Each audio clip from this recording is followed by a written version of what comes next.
Hello everybody, it is I, Annaped Moneth, the Queen of Bones, your mommy, and of course on Thursdays, your DM. Thank you all for joining me for this week's session, as the party now find themselves wandering the ancient halls of Altwalav after a harrowing bridge crossing and following battle in the front courtyard. I have the party here with me. Hi, everybody. Hello. Hello. I'm sure Miles will transform into Kriv very soon. Yeah, shape-changing magic is hard. It is.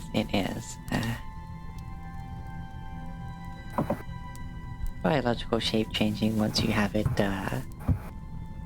within yourself, is a lot easier. Plus, I'm going from a fire being to an ice being, so it's a bit of a difficult thing. True. I see you got first in the chat, Miles. There you are. Tex is lurking, okay. So, that was pretty much the recap of last session. The party woke up in these ruins that have been seemingly reinforced by the local witch that's made this their home. And trying to cross the bridge to get within the walls, lightning struck most of the party and did a horrific amount of damage to our poor healer. Poor little Sarah got royally fried, but was alright after a bit of quite a lot of healing. Okay, I'm back. Welcome back. It's so After weird that I that- didn't notice. Usually I feel so off when I don't have the mic in my headphones.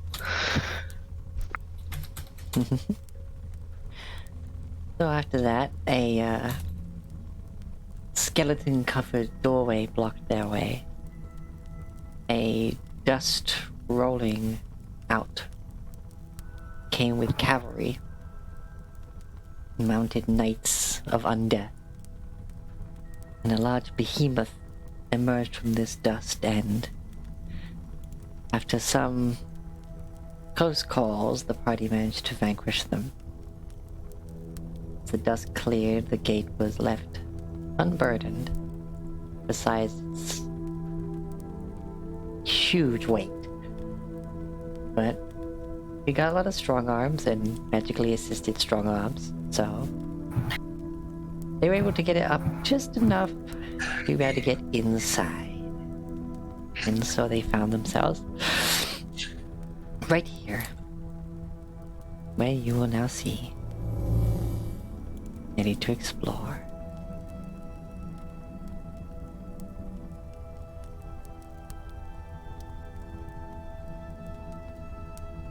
I believe Lowbrick approached a door right at the end of our last session. Approach his door.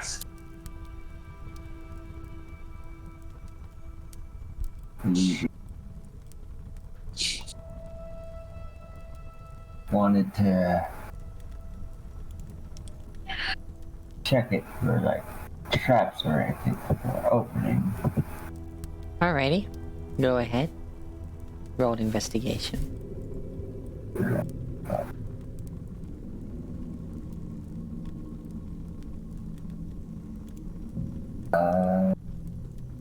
One.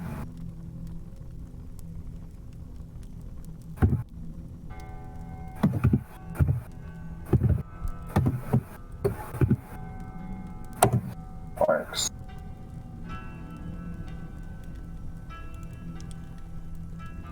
Okay. 30-20. Oh, D&D Beyond seems to be back online.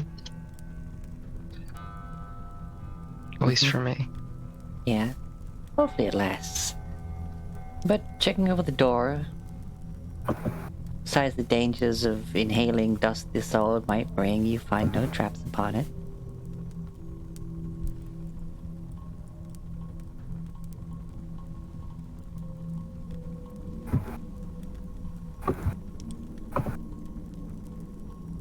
The door is in far better shape than you would expect, though. There's a lack of rust. And the wood is also mostly intact.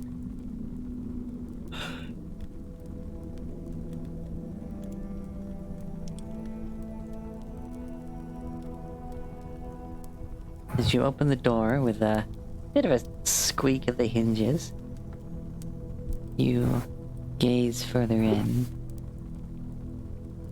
and see that before you stretches a hallway.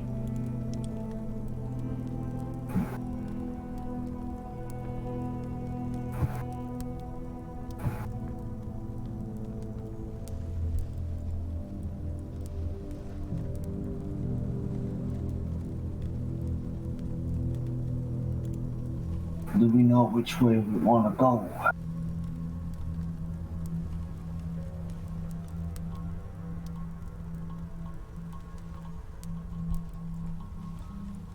There's not a whole lot of doors here, just the two.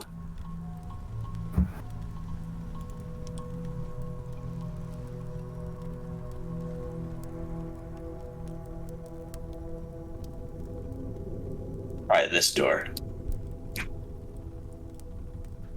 Alright. You try to open it? Can I check it for traps first? If you want, yeah. Investigation. Yeah. I find no traps. You find no traps.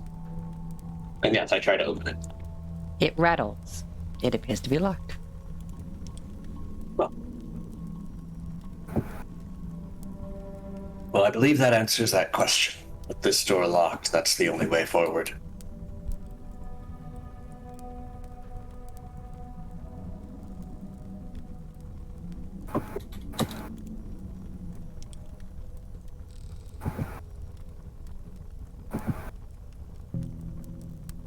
Right now.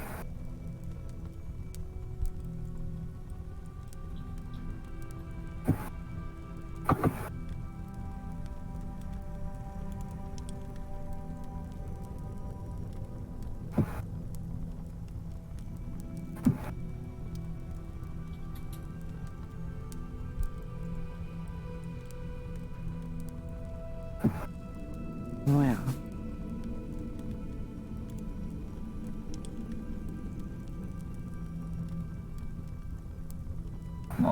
The air here is cold. Unnaturally so. Not so much that you shiver, but it has that clinging that cold typically brings.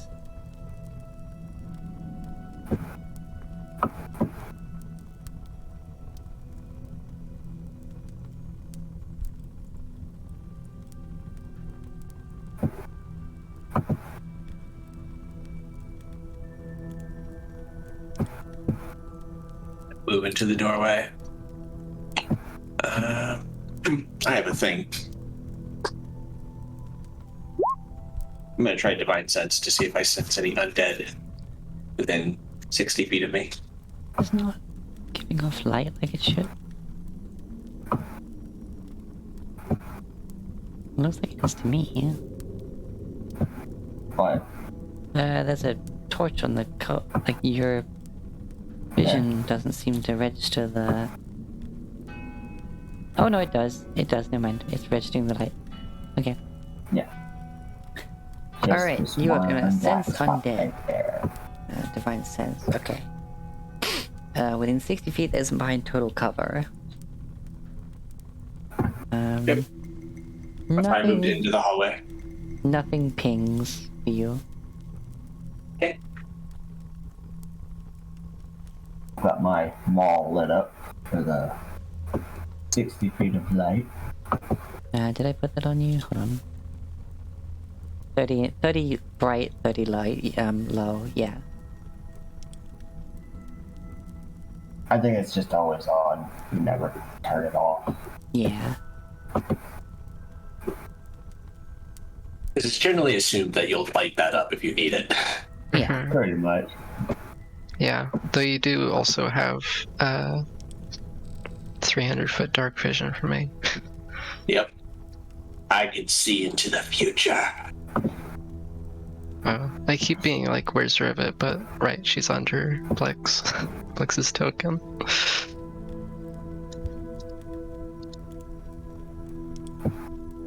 As you walk on some of the broken slabs that make up this floor, there's a crunching. Through the broken segments of the floor, you notice that there's a number of bones and weapons and just pieces Under underneath the the floor? stone. Cool.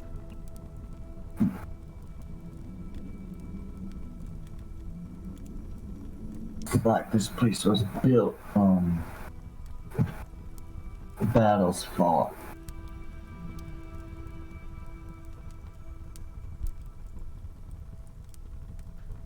Considering the nature of the undead we saw out front, war definitely happened here.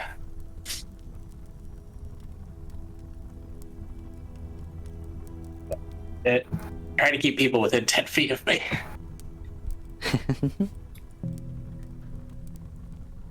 Alright. Yeah, don't worry, Sierra's sticking close to you. Just with my danger sense advantage on deck saves, I figure I'm better for any traps.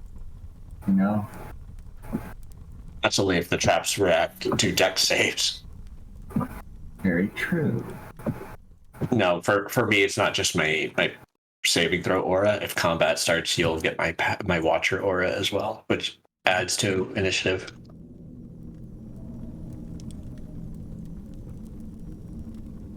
Looks like the hallway branch is left.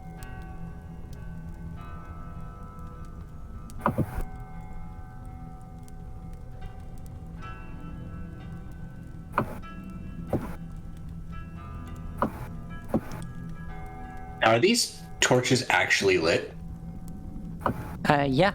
They appear to be burning just fine. I don't like that.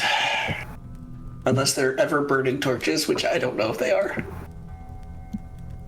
The signs of hasty repair work, and in some places just covering something up, become rather apparent as you head further in.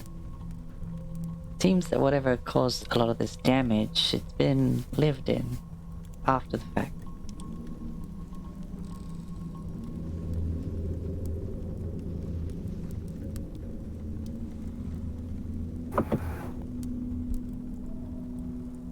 Staircase is over there. One over there? Yeah. This looks like a triple staircase area. This area doubles back.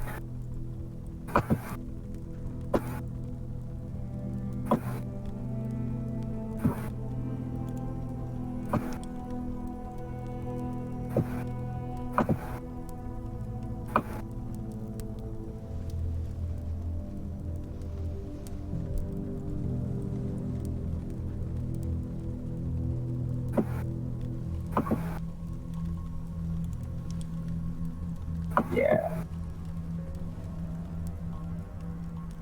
Are these stairs here?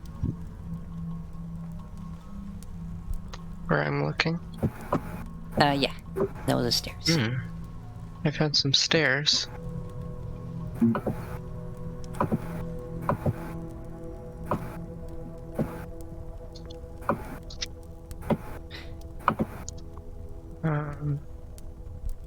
So that's a way down. So do we want to go? Yeah. Jeez. Before you stands a statue of a woman, her expression sorrowful. Hands together, one palm on top of the other, and a piece of cloth draped off her arm. The stonework is undamaged despite all the chaos around it, and she's backlit by what seems to be just a blanket of flames, providing light in this section.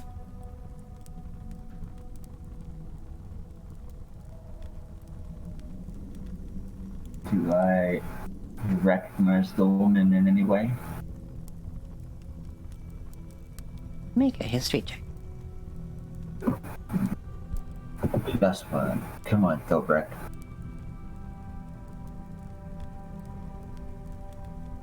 15. You rack your brain, but nothing comes to mind. It's either obscure knowledge, ancient knowledge, or both.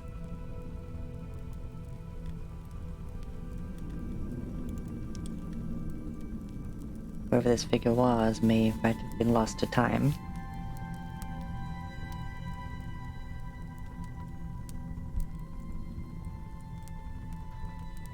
Anything special about the cloth that draped over her arm? It too is made of stone. It's just part of the iconography. But no, it seems simple. Like almost like a clean bit of cloth that you would use to take care of someone, like wash them, or perhaps even like use it to dress a wound, or perhaps cover their face while they are laying in state.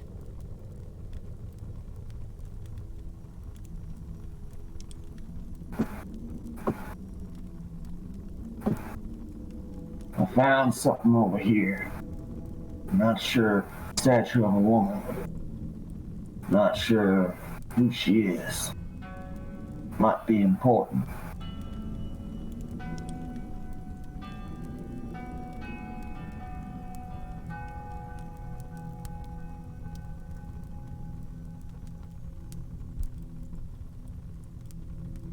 Where is this statue? Oh, this here.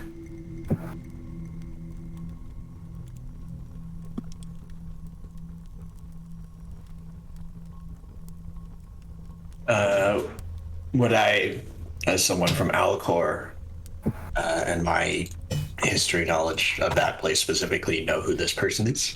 You can attempt it. Come on, nerd, be smart. You're smarter than the freaking midget gremlin. Soft 20. Dodgy 20. You're looking at her and like the iconography of a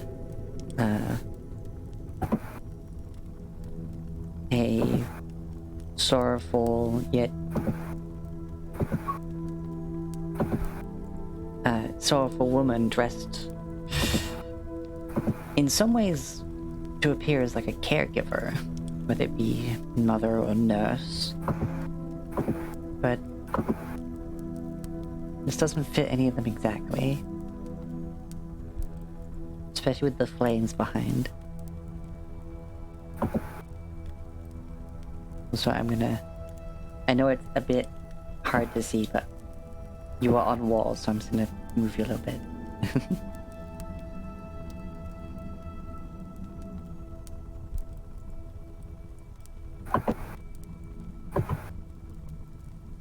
Isometric view does in some points make it difficult to discern floor from wall.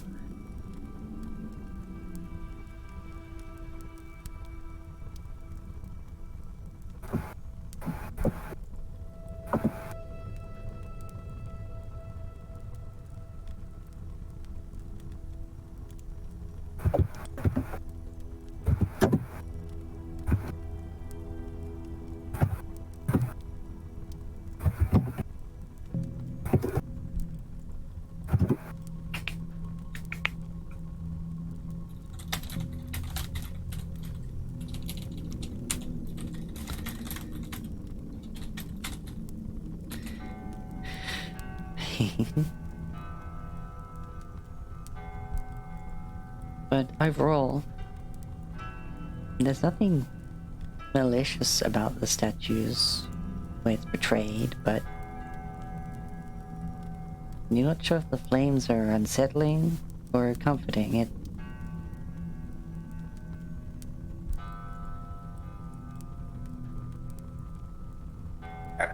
And I don't recognize her. no.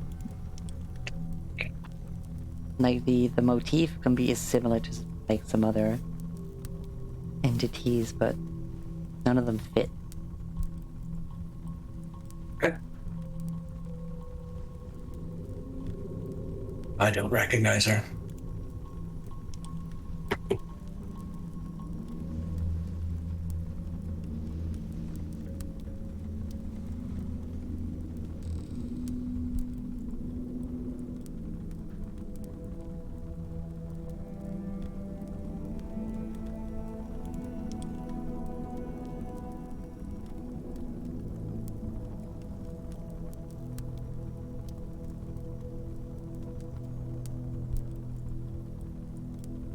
Oh, I'm certain I don't know anything about it either.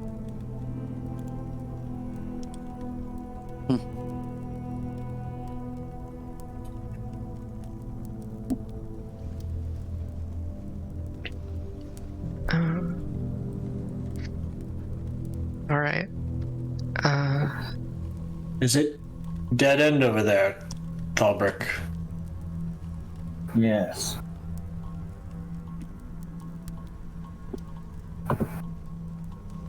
Seems this chamber's for that statue.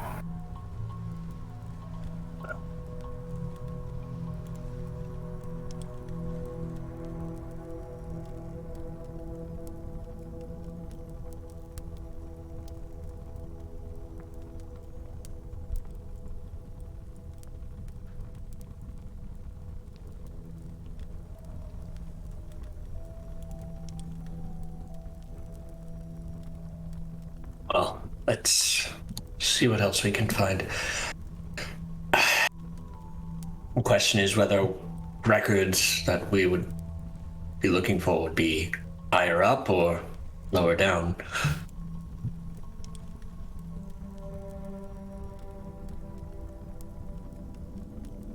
Priv 2 jumps on the wall. What? Oh, okay. Yeah, it's a bit weird with the perspective. Is that a wall? No. Okay. Just like, So the floor in here is mostly rubble despite the undamaged nature of the statue.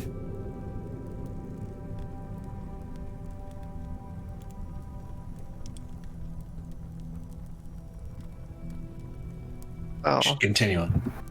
yes. I think down might be the better way to go, since anything that's deeper into this place might be even more intact than this.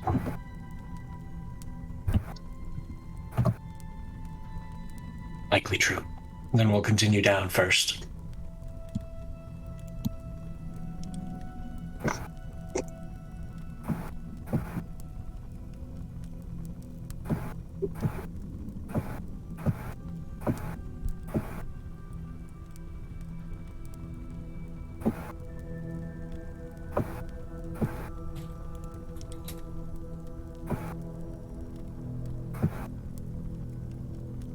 Right?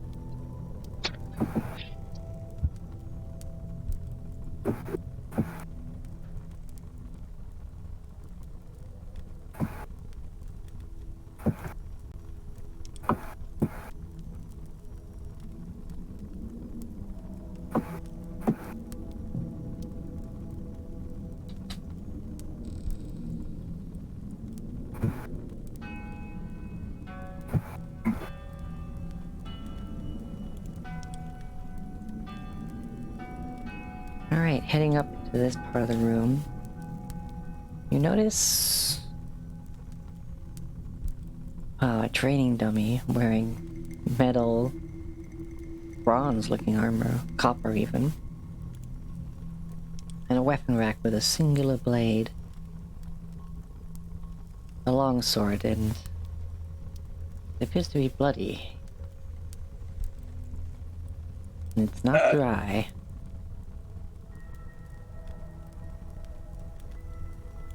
I don't like that. I don't like that at all. I'm moving myself here, 10 feet of everybody. Revet will cast Detect Magic and look at it. Alright, you detect magic. It does appear to have magic in it.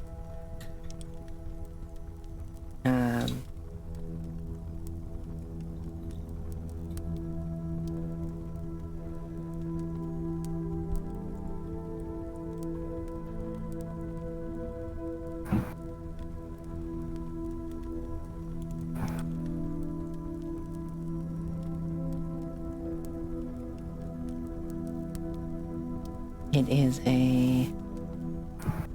It doesn't say what kind of school it would be.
If there is no school attached, then it is decidedly not illusory.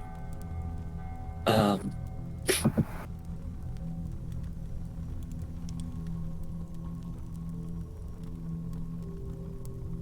this distance, can I see what the blade appears to be made out of?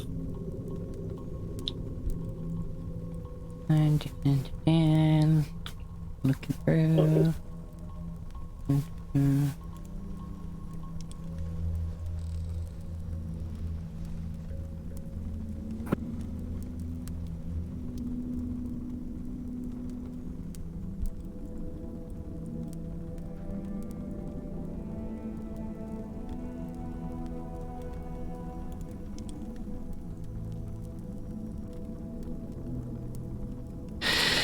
I don't know.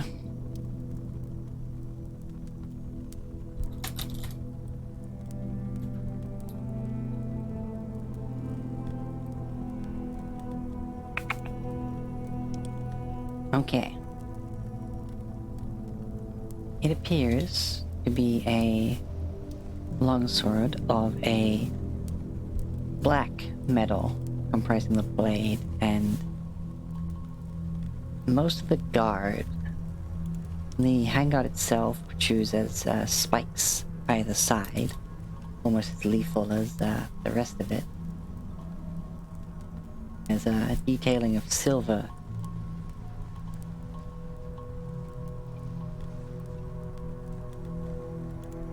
and a number of onyxes adorn the blade.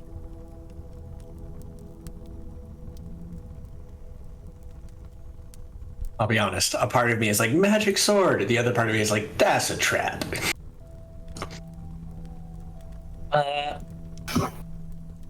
Does it appear to be in any way suspect beyond the fact that it is a bloody sword? Are there any mechanisms attached to it? Is there... anything visibly off about it or its magical aura? And the fact that the blade is, like, the blood is on it and dripping off the end, hitting the stone, but seemingly either absorbed into the stone or just dispersing.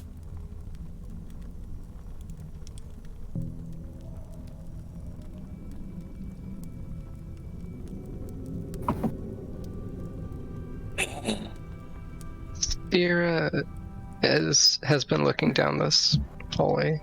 It seems my oh, is that just a wall there? That's a wall. Okay. This hallway continues. It goes either left or right from here. Rivet's definitely the party's certified weird thing toucher, huh? Mm-hmm. I mean, I. All right. Hold on. No. Well, Rivet saves are great. It's fine. Rivet will walk forward and attempt to pick up and examine the blade further. Standing right here so that she's in my aura. Average was telling us to take it anyway, so Alright.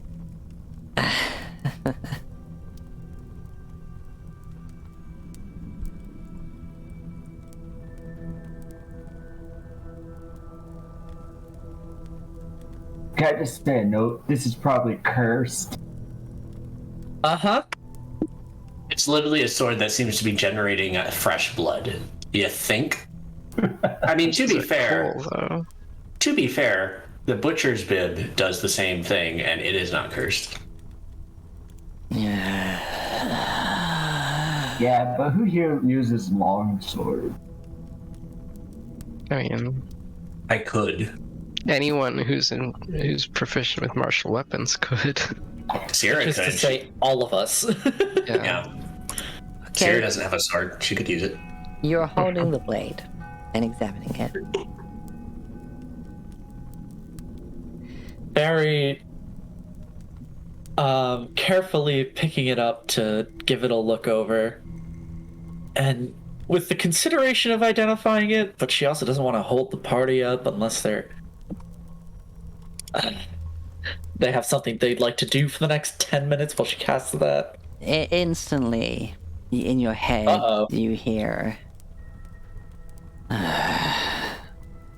Put me down, would you? I did my job. Now I get to rest. So either put me back, or I'll make you put me back.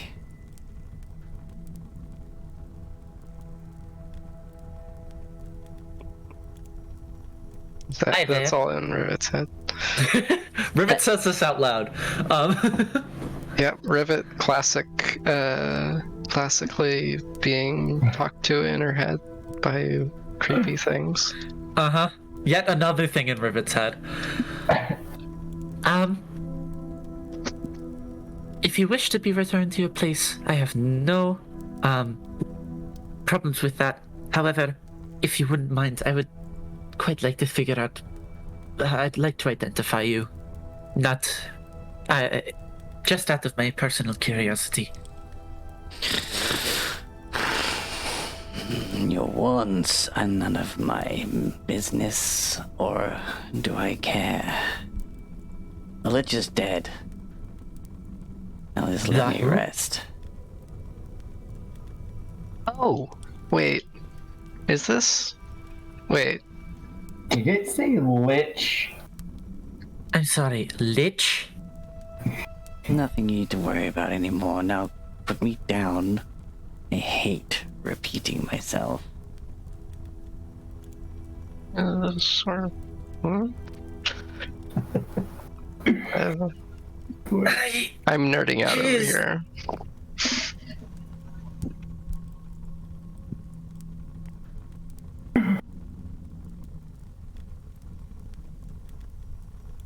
I said, put me down. Can you make me a charisma saving throw, please? Oh, of course it'd be charisma. +3! Because you're within 10 feet of me. Yeah.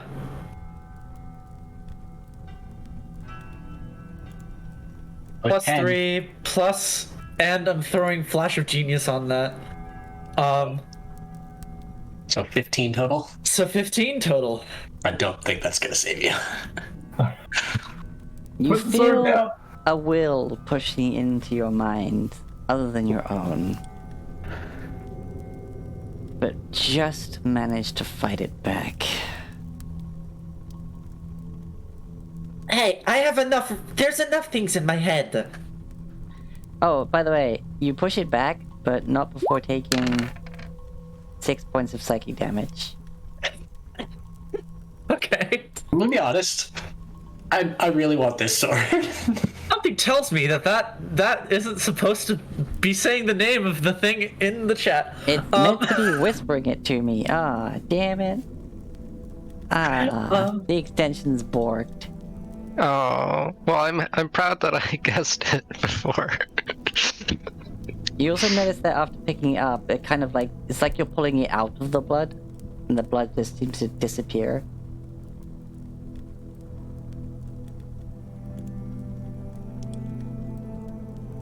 It's strange. Now, who is this lich of which you speak?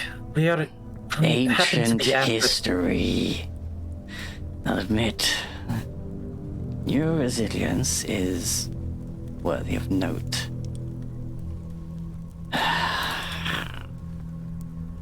Is Rivet talking aloud or in her head? Yes. Okay.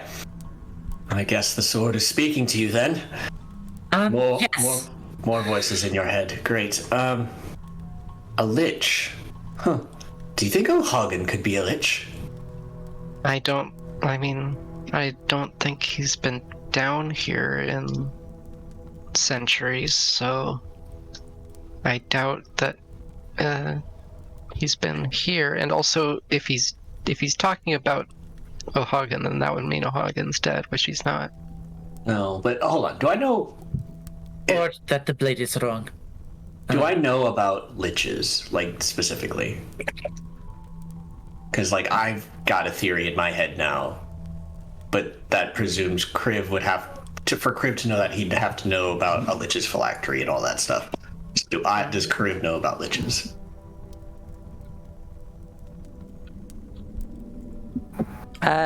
Roll liches. I guess that'd be religion knowledge, because I'm dead. Oh. 17.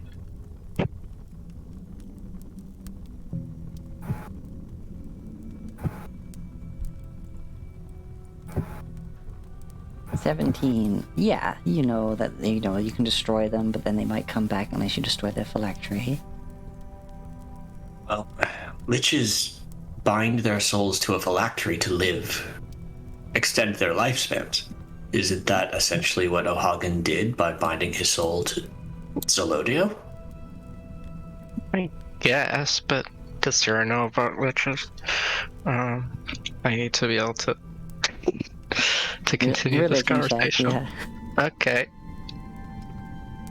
Yeah. 20. Okay. Yeah. But O'Hagan doesn't have he's not skeletal. He's a guy. He's Are we just an sure? old man. He pulled I off mean- quite the impressive illusion for the terrain from up high. Who knows if his body is an illusion that we saw? I guess.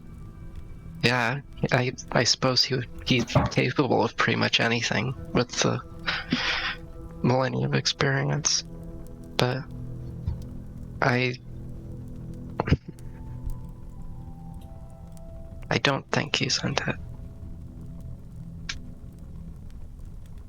Although it would certainly make it easier. I grow more agitated the longer I am deprived of my place.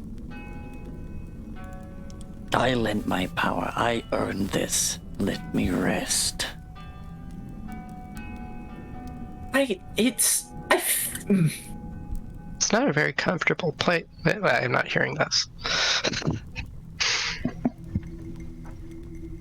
Kriv would be like, yes, he's a soldier. He deserves his rest after his service. Miles is, I want that freaking sword. I want that freaking sword.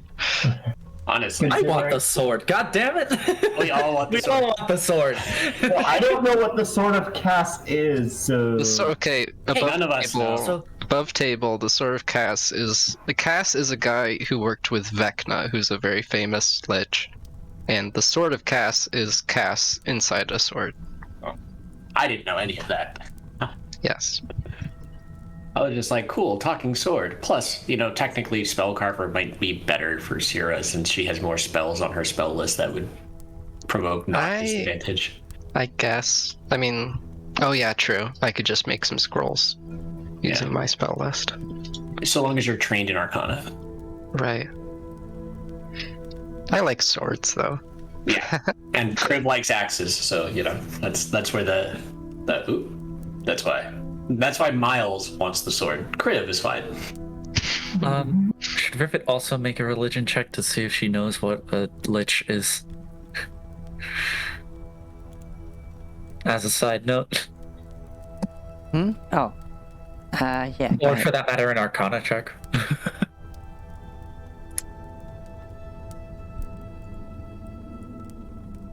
Devin?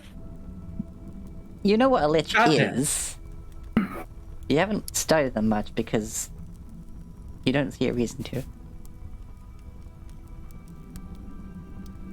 No, so Rivet doesn't have any special insight. She just kind of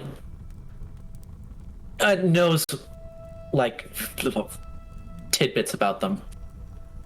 What a person in her position would know. Hey, listen. We're happen to be up against a very powerful, magic user who has prolonged his life unnaturally through, some means.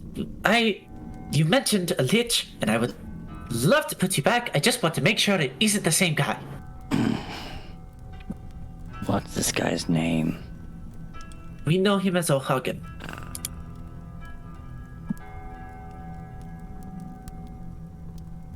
And we know his form of prolonged life / undeath, I guess it could be, is by tying his soul to that of a dragon.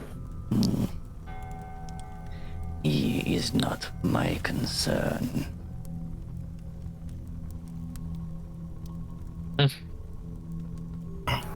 If you have questions, see the one that allowed me to rest here with such a feast. Eternity shall be rather nice here, if you'd let me rest.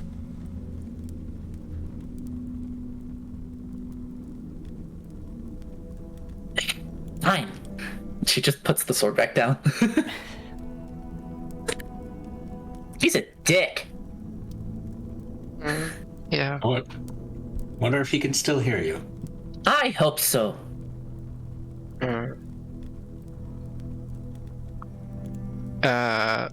Sierra's gonna pick up the sword.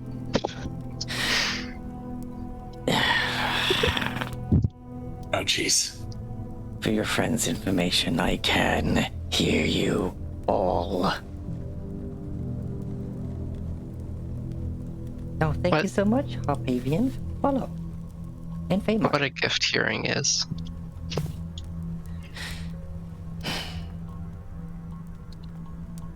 Why do you touch me with such virtuous hands? Well, Hello? I've been looking for a sword, but I haven't really been finding one. Keep looking. I think I found one. I will only bring you death and ruin. Hmm. And yes. Are you cursed? Yes. Ghost delivers a sword for eternity. Hmm. There's many things. Is there a way you could get out of that?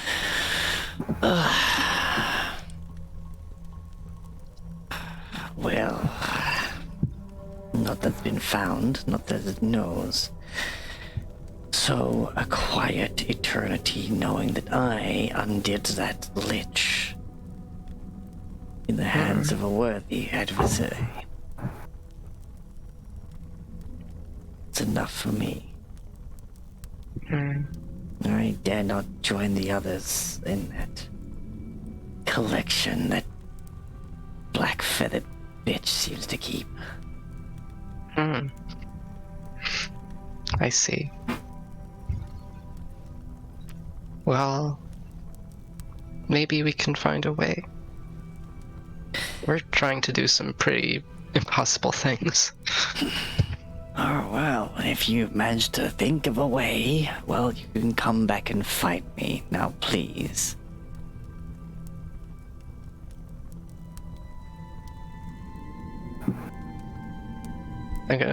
Sierra's gonna keep holding it and just look around and see if there's like a sheath or anything. Just like flaunting it around. Make a charisma saving throw. Okay, You are a charisma caster. so- 26.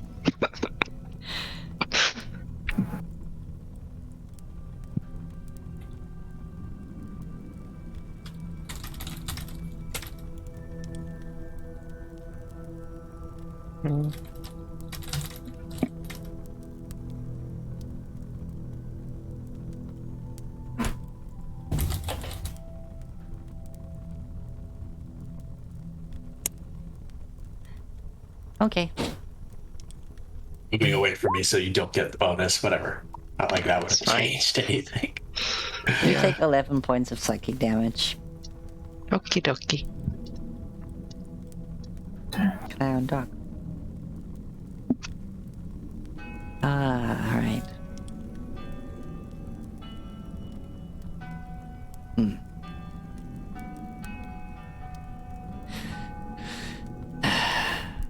Seems you have a forceful personality as well. Stronger than the others. I haven't really been told that, but thank you.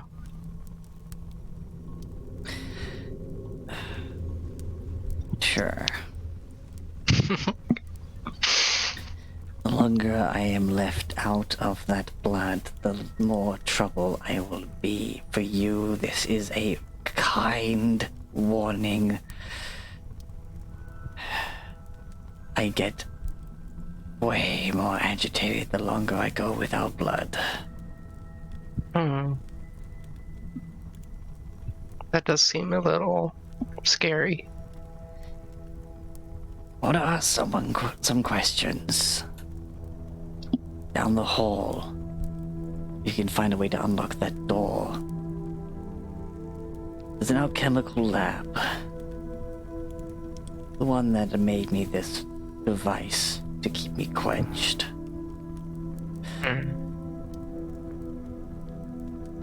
There's a way to access their personal pocket dimension.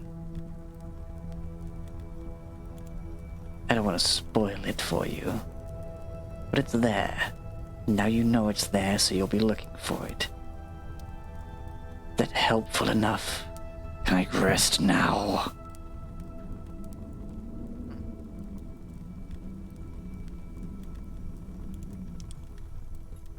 I don't know.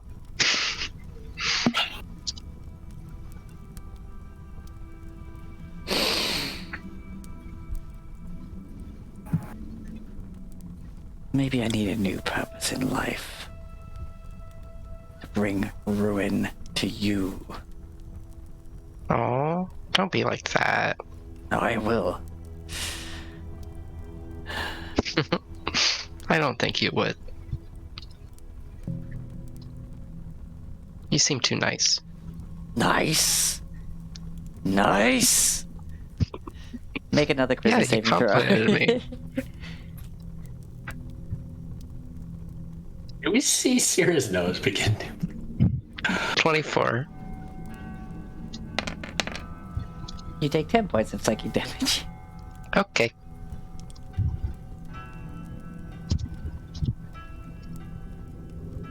Missing the sword. Every minute you do not return me to where I wish to rest, you will suffer. That is troublesome. Does this thing move?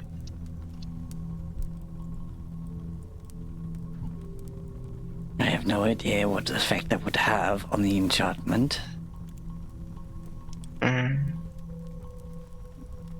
Well, some of my friends are very smart. They can make it move.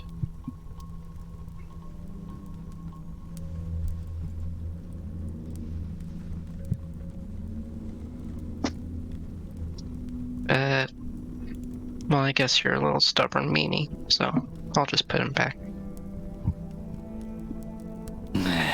Okay. You put the sword back, and soon enough, blood seems to start to form on the blade.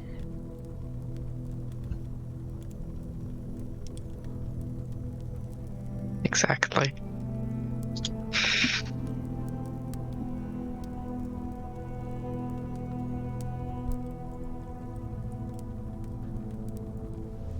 Well, he's not a nice guy, but yeah, sword's a sword, and there's more swords in the sea or something. I don't know how the saying goes. I haven't even seen a sea, so I don't know where I heard that saying from. I imagine there'd be swords in a forge.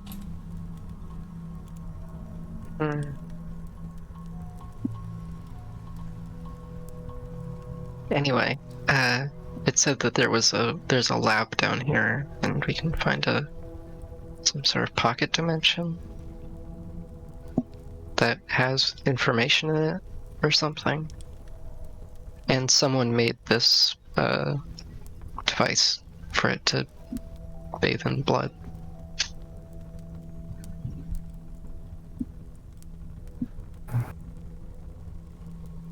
They're able to do that. Must be pretty powerful. I mean, I can make water. Making blood can't be that difficult. Not be whoever did this. And points to the blood sheet. Also did the crystals on the wall.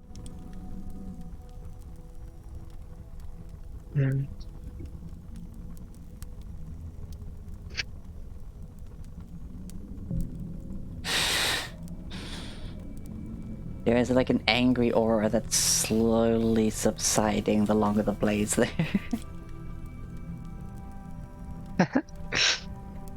Well, Rivet, you could probably identify it if you want, but he seems to be, not really wanting to leave.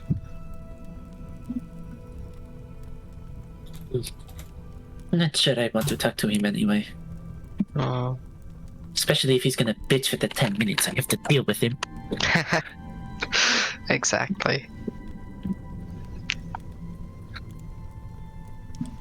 Oh no, I'm a bloody broadsword and I have to be left in my bloodbath for as long as I'm alive, or else I get fucking pissy with everybody who touches me. Yeah. Probably could do with a bit of, like, what do they call it? Like, what they do with, like, addictions and stuff. He's probably needs to be, like, go cold turkey.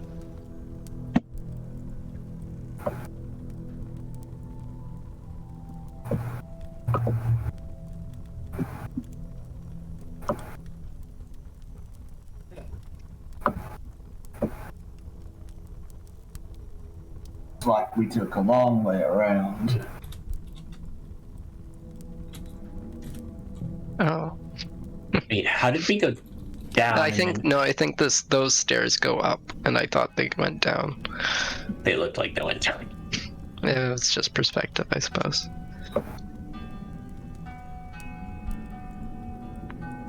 Unless this hallway's a ramp that, goes up. I wouldn't put it past an ancient civilization to have a bit of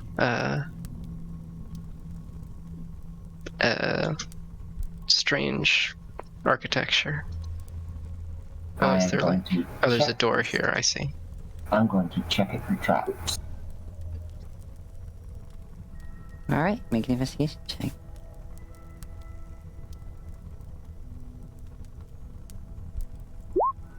Can.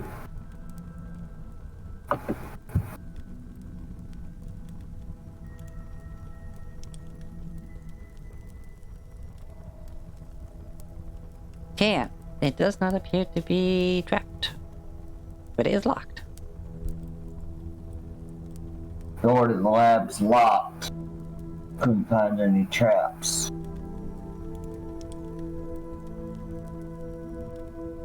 Rivet pulls the screwdriver out of her hair, flips it in the air, and it lands as a little like kit of thieves' tools. And she says, "Hold on, hold on." And she's going to approach the door in an attempt to pick the lock.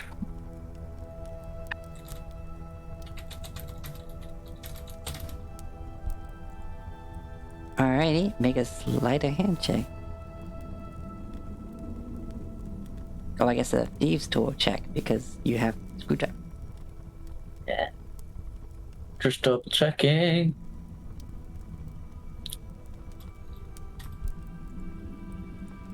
Okay. For a second, I thought I might have added yet more to my tool checks Jeez. beyond the already additional 1d4 plus 13. Jesus. 36. So 36. No door can hold her.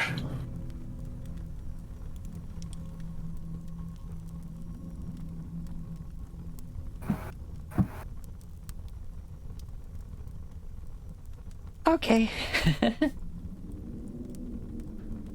Jeez, your dex is insane with that. Alright. So, yeah, okay. You use the screwdriver, you get into the lock, it goes click. And there is a small light that rapidly increases Oh, a great. burning flash. Everyone roll dexterity saving throws. All right, Sierra and Fabric get my bonus, but Rivet does not.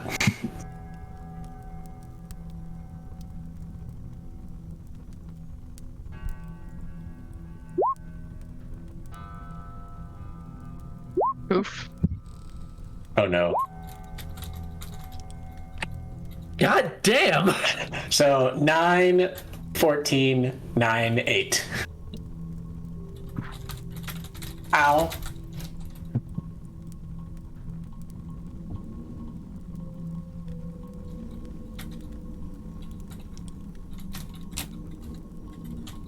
And then Fireball was cast. And that's the end of that story.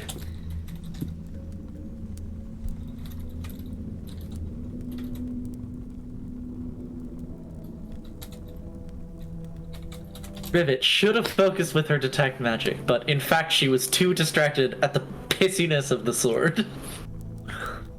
Well, yeah, the door was magical, but you know, you were like, ah, a lock. Yeah. That's where my attention is. Okay, right.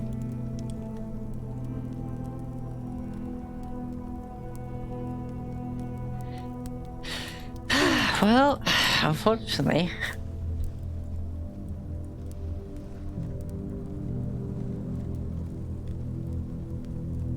Okay. For each slot level above bird.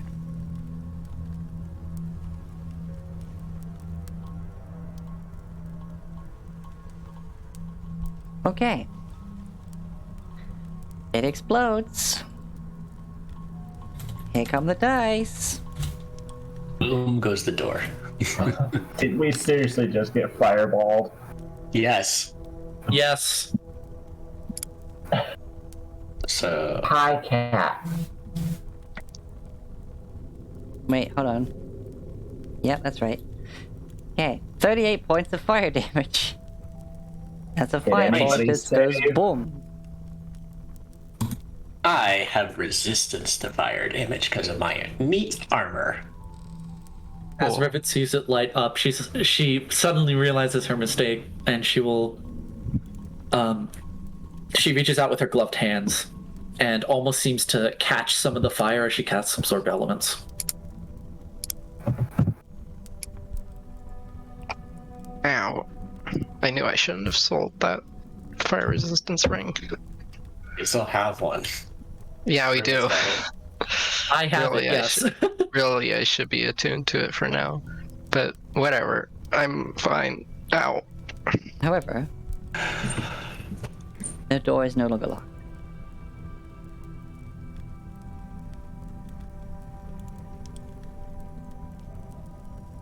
It pops out of smoke cloud.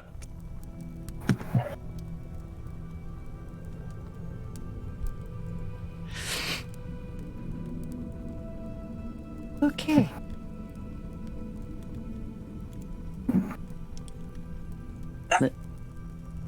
Was that nice? It at least went click before exploding. Yeah, so there was a bomb. I mean, exactly. My point. Can we check it to see if anything else will go boom when we open it? Yeah, I Thought should you have checked noticed that in that. the That was first place. my bad. I was too focused on unlocking it to realize it was magic. Didn't you check it for traps, Thobrick? I did. Apparently I didn't find that.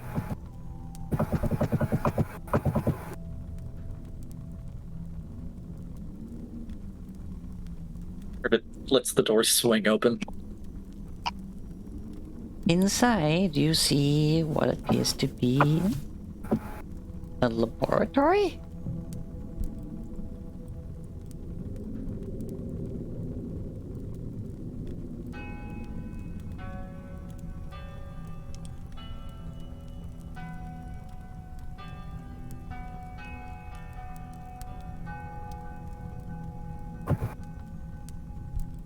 Trying to keep everyone within 10 feet now.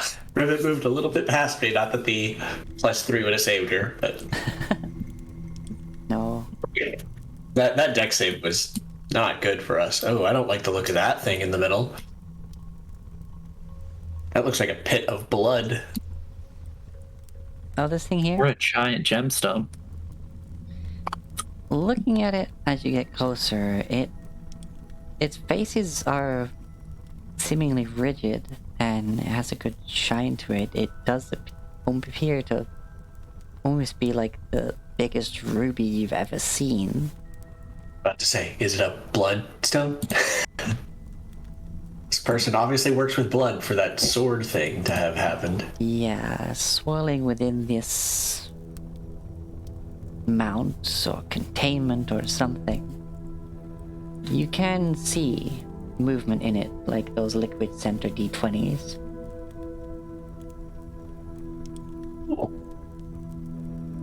And it appears to be in the basin, sitting in a pool of blood that is flowing to somewhere else. It seems entirely contained. The 4 pillars that make up the corners, only one of them appears to be lit.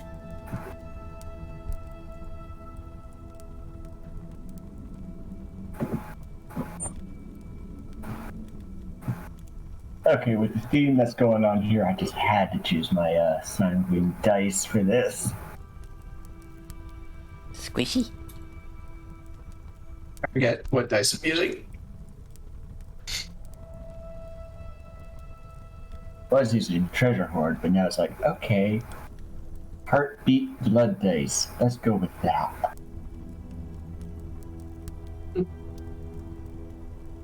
I've got my astral dice because I am astral sailor. Whee. Alright.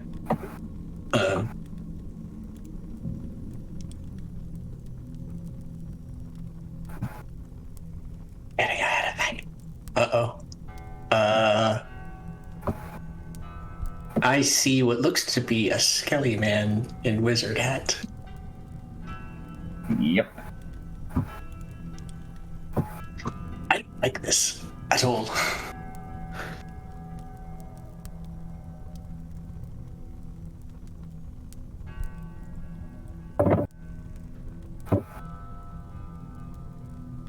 As you venture further in and see that there is much more on a lower level, as well as across the way, there's another wall and a set of stairs heading up. A statue of a man with both hands out, open, welcoming almost.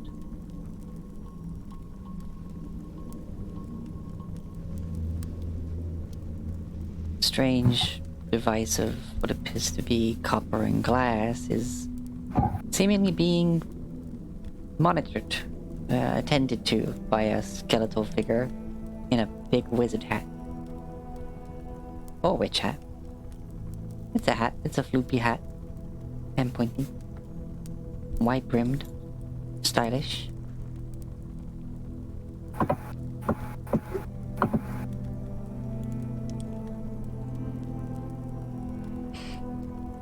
God, I am so curious about what would happen if I light this torch. Or at least attempt it.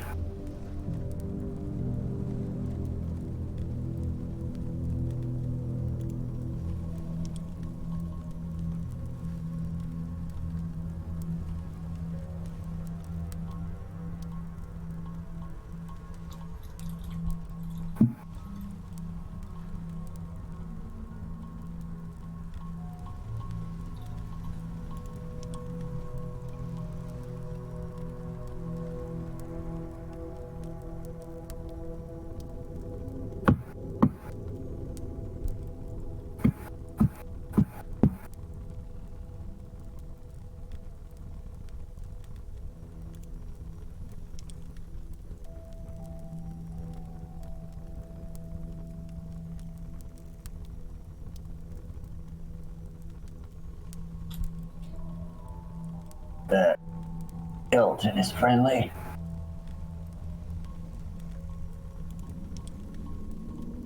When have the skeletons in this place been friendly? Heck, even the swords are ornery. Not sure I used that word right, but whatever. You'd think someone like me who reads a lot would have better vocabulary.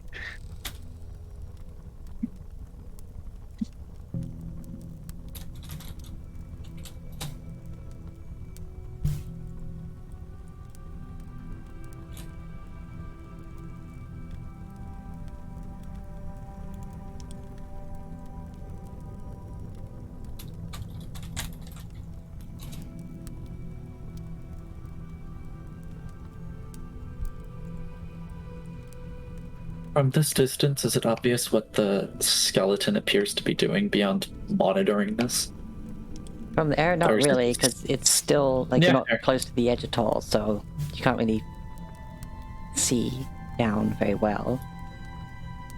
Rivet will attempt to be as quiet as she is able. And just try to get into line of until she can just barely see it, and then she will stop and just observe. Alright. It appears to be working.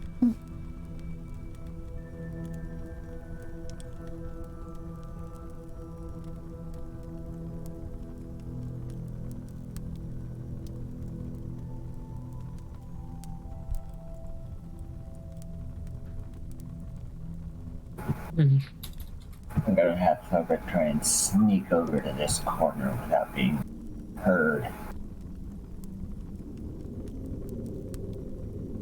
Alright, roll your stealth check.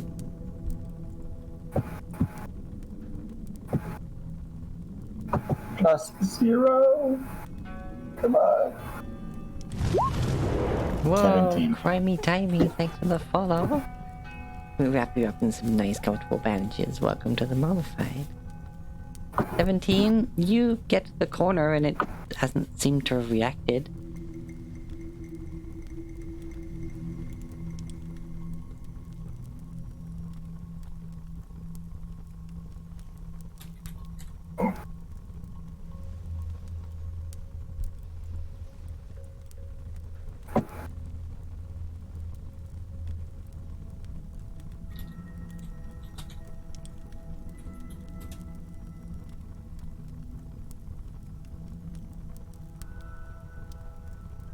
Bugbear's just holding position, waiting for anything to happen.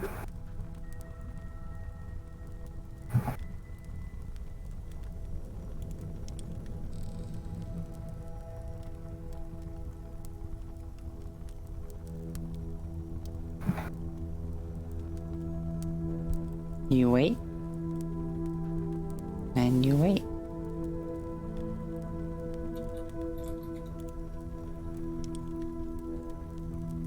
We get its attention? Eek over the wall. Yeah. The Scooby-Doo. Woo! It pauses. Kind of looks up and looks around. Doesn't fully turn around and just goes back to what it's doing. What is that it's working at? Does Kriv say this, or? Well, I'm curious, but Crib will whisper it. What is that area that he's working at? What is that stuff? It appears to be some sort of alchemical contraption.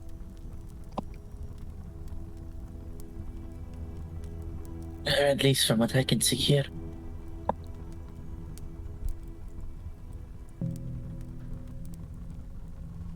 Are there any small rocks nearby? Yeah, there's bits of, some of the wear here. You can easily get a bit of something. Rivet will quietly drop onto her stomach so she can just barely peer over the edge, but isn't as easily visible. Pick up a rock and then just drop it. See if it'll turn around. It appears to ignore the distraction. I don't want to throw one at it because that would be explicitly hostile, and that's exactly the type of reaction I'm hoping for.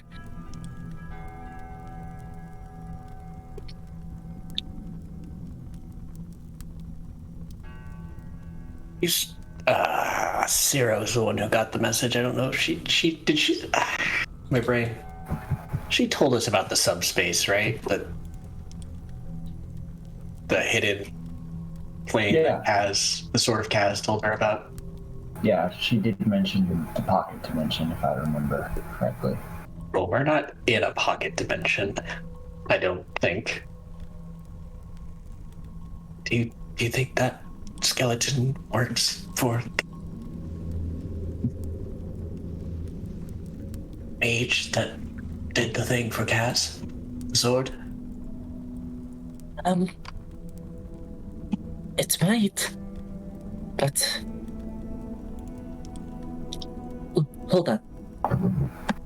Rivet is gonna send Draki to fly around, away from, but through the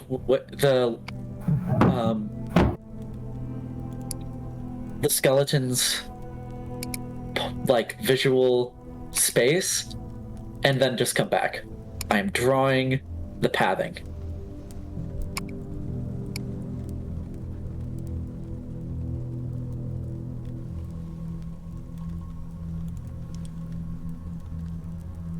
Like that. Okay. It looks up. Looks around a bit more. Turns around.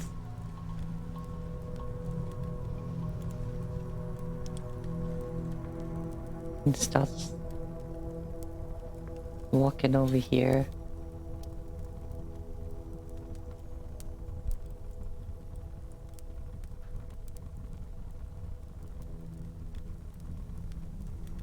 Kind of leans against the wall and then peeks around the corner.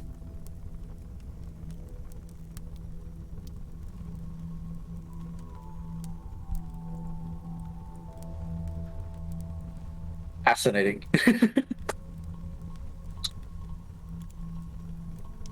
Starts walking this way. feeling this is the servant of a necromancer.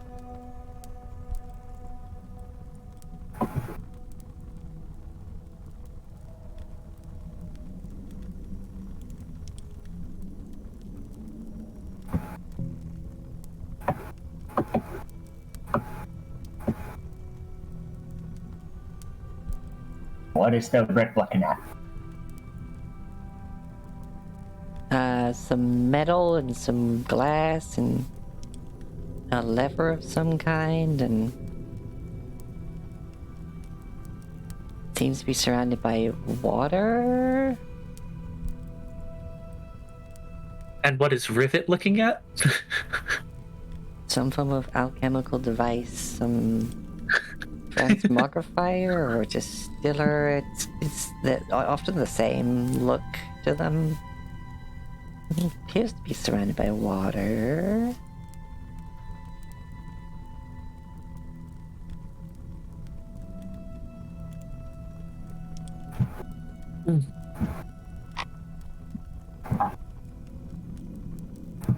Still have detect magic up.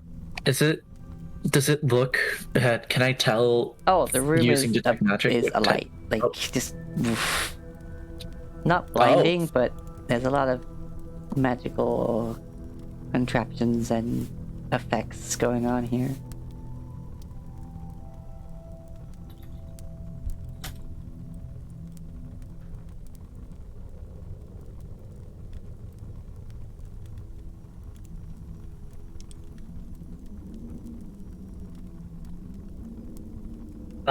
Can I tell from the magical aura what type of what school of magic this whatever drop this is looks like? Yeah, it's definitely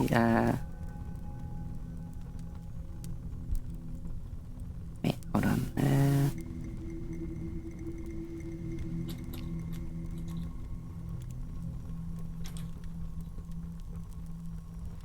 Transmutation. That's the one. It's like transmogrify? No, transmutation. There you go. And of course, some like enchantment. Kind of a mixed bag around the room. Definitely a lot of transmutation. But no illusions.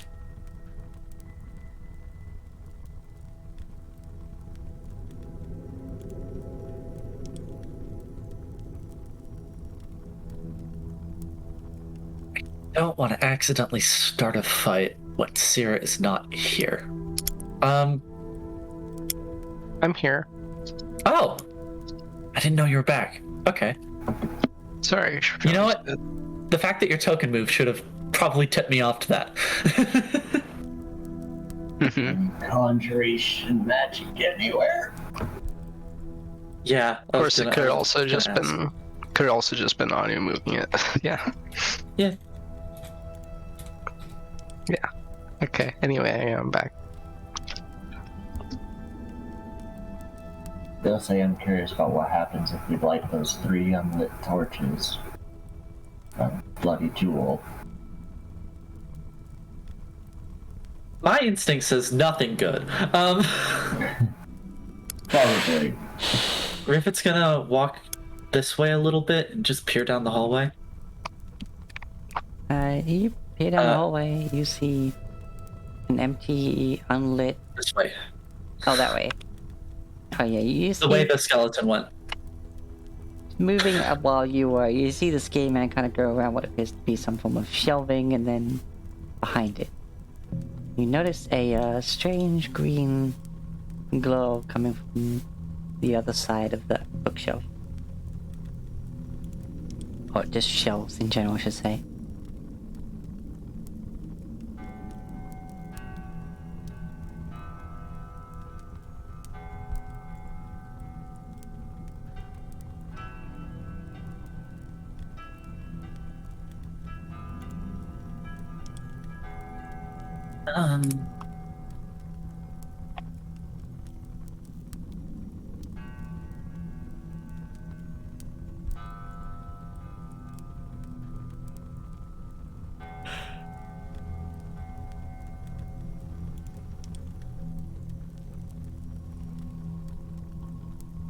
Rivet will just kind of quietly wave the party this way. Mm-hmm. And we'll continue further just a little bit. I gotta go behind Thobert because he is big turtle.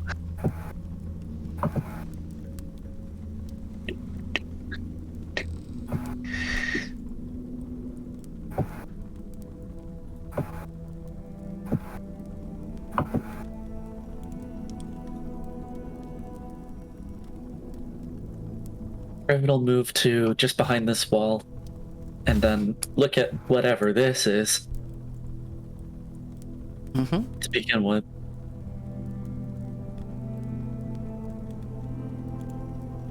Wait, so which part, sorry? Begin again? This. That. I see a little bit of green. That And appears I'm to curious. be some form of definitely nature-based iconography. Like wood grows out almost like antlers from this. But it could be a skull, but it's lacking like eyes or nose in terms of the spacing in it. It's just almost a solid piece. Beneath it is a large... Well, at first it looks just like a solid crystal, but it may even just be glass, just full of some form of luminescent green fluid.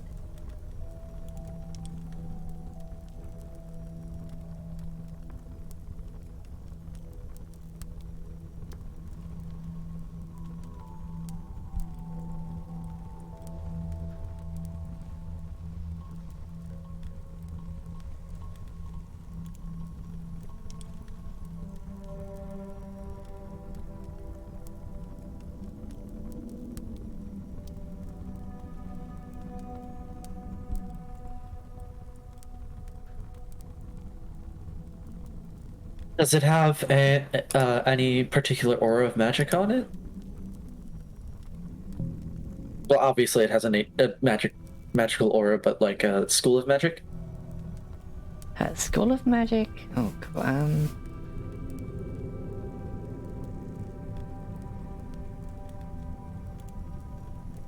think this would still be transmutation? Yeah, this is... Yeah, I'd say this is transmutation.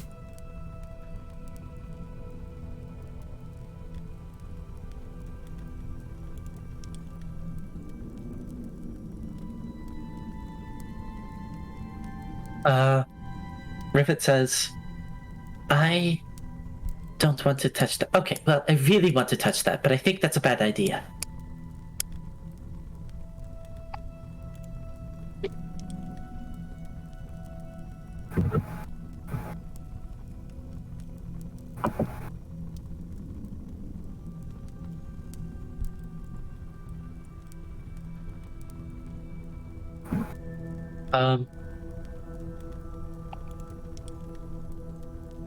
Hesitant to move any further forward. Down to the south, if anyone's looking that way, since you all moved up, there's a small archway, going into nothing. It appears to be a dead end, maybe at some point, just like a controlled space for burning things safely, or a fireplace even.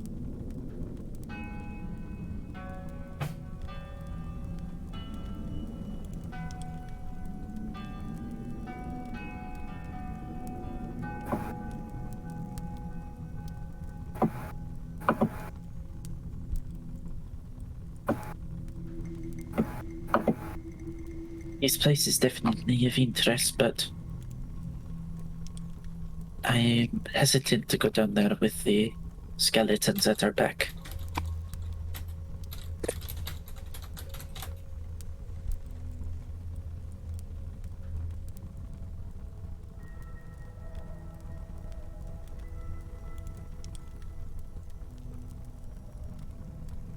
Question is, do we handle them? ignore them?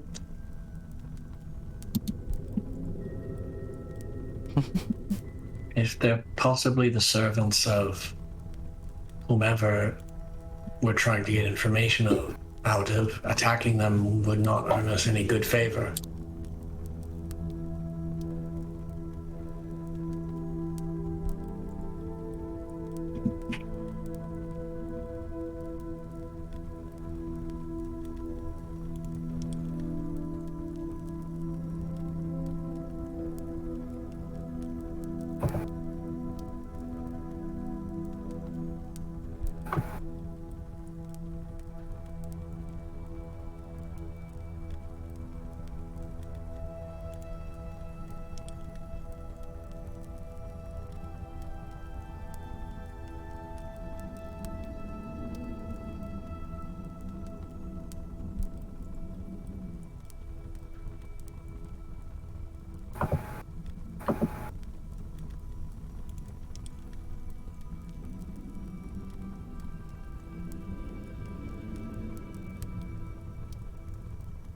No, I don't think so.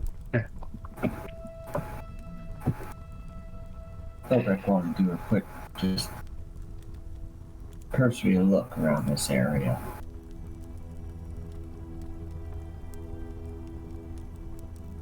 Yeah, you look around and you can see marks from where you imagine a number of things have been burned.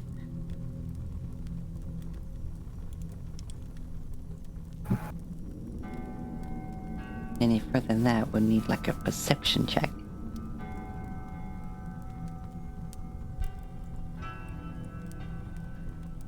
Shit.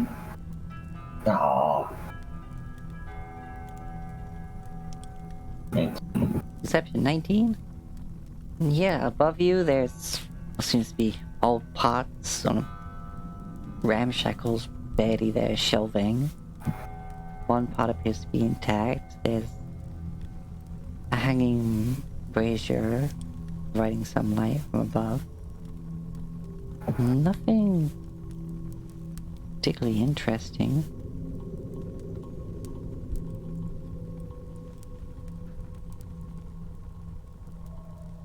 Well, the area here doesn't appear to be very dusty. So, marks of things burning, but no ash or anything. Not that you're seeing. Appears to have been cleared up.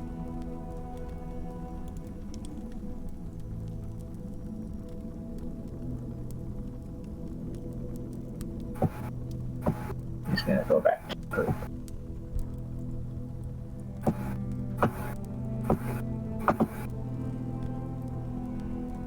They burned some things down there, but they cleaned up all the ash and dust.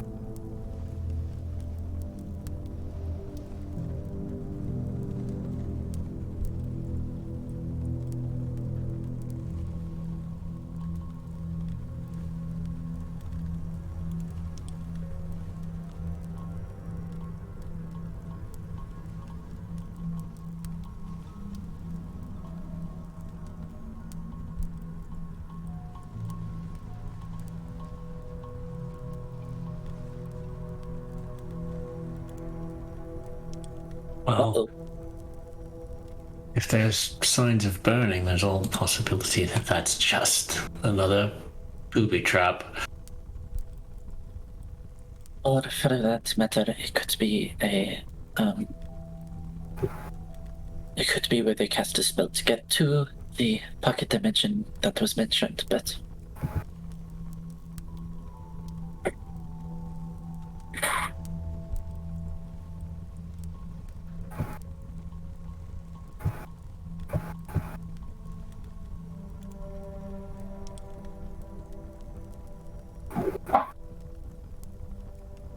I don't know. Kelly coming back! Skilly coming back! yeah.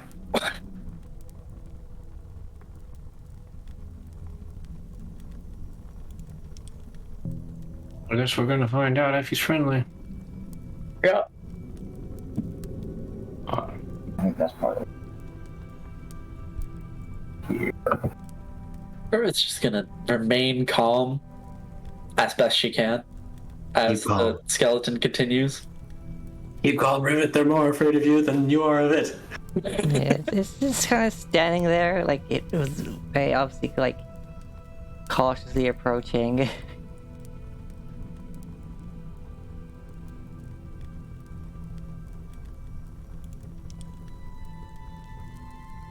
So, based off the caution, it probably knows we're here. Crow's going to lift a hand and say, hello there. It continues to stand there. Rivet very nervously waves her hand.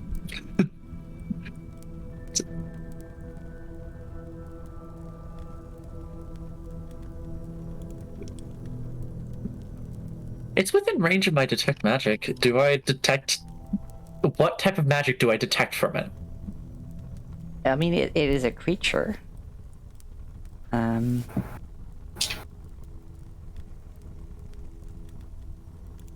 Imagine it would be necromancy. Well, Yeah. it's strange. There doesn't appear to be an active magical effect keeping it together. It just is. Okay, that's worrying.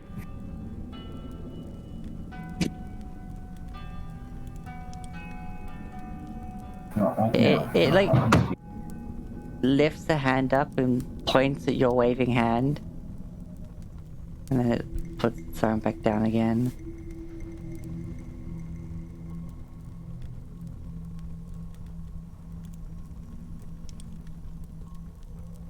We seek an audience with the owner of this lab to ask questions.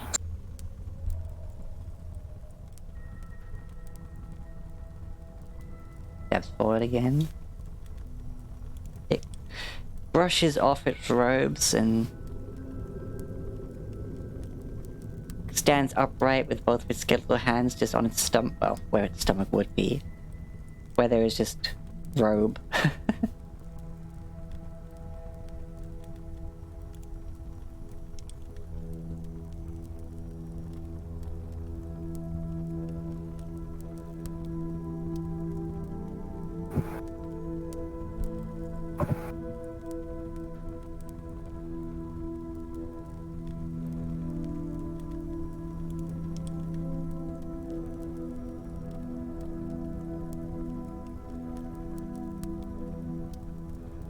His head just turns, looking at each of you, then back to you, Thobrak.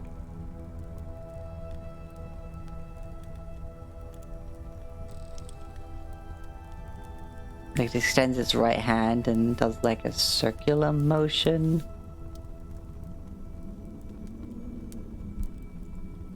Is he telling you to turn around? No, it's not No. spinning horizontal, it's like up and over. So it's a Like vertical a- circle. With its like fingers fully out. It's like a go on sort of gesture.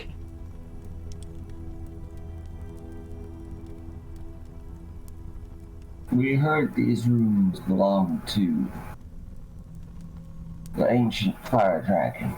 We were hoping to learn more about that. About them.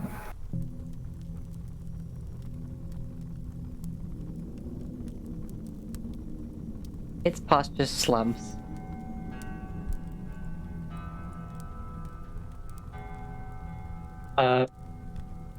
Rivet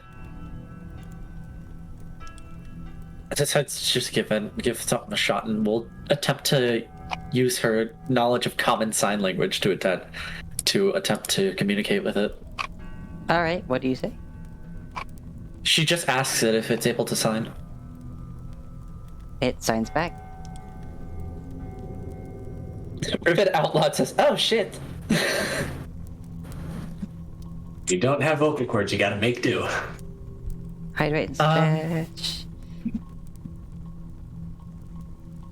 Did I do the other hydrate and stretch? Oh, well, I'll just do a double stretch and a double hydrate. One sec.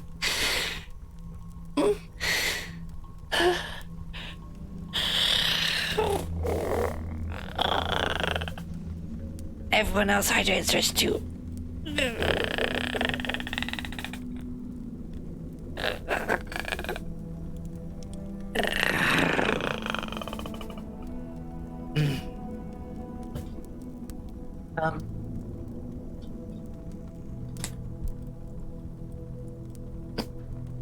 Rivet.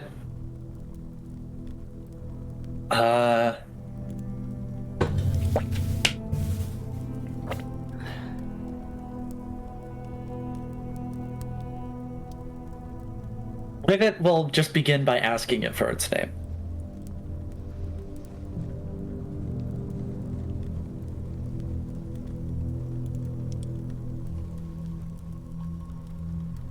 Anything that the skeleton signs to her, she will repeat out loud for the group.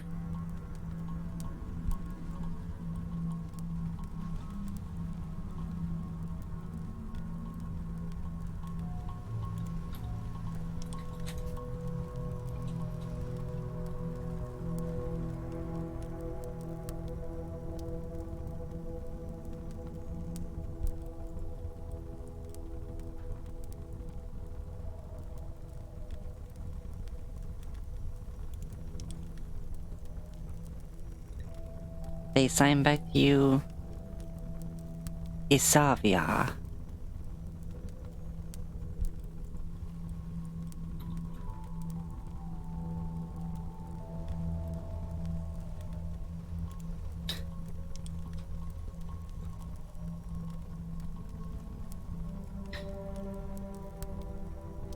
But then it does it again, like it does Isavia, and then goes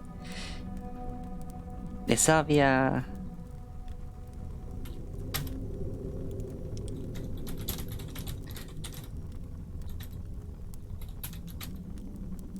Third of the House of Rod. Archmage and Keeper of Knowledge. Oh. That was the other house, right? The other one that went missing? Midway through the statement, as head of house rolled, Rivet just stops. Her jaw, stops speaking. Her jaw, her mouth open. She's just staring in shock.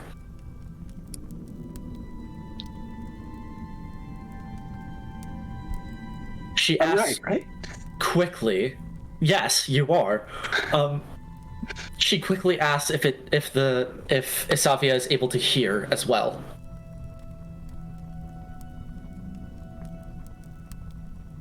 They nod.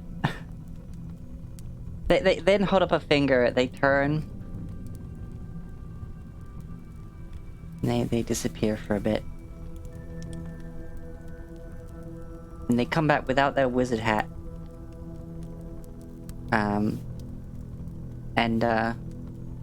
They are wearing some form of helmet.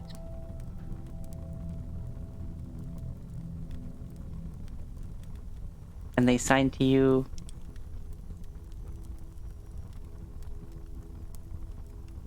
Oh, that'll take this.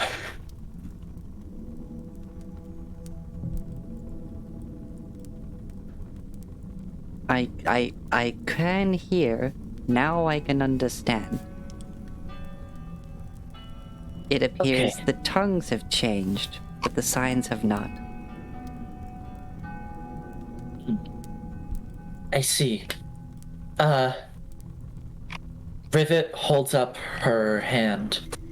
Rather, pulls off her gauntlet and holds up her hand, which has her insignia ring on it, and she says, "My name is Eliwick Fescatel, of House Fescatel." The lower jaw of the skeleton falls off. Only for it to pick it back up and put it back where it was. And then turn and run off. No, wait! And she fucking sprints around the corner following it. Taking off after Rivet. Oh, wait. They come back dragging another skeleton, almost bumping into you, and then just point at your wrist, like, and the other skeleton just both hands on forehead, like, what? Like.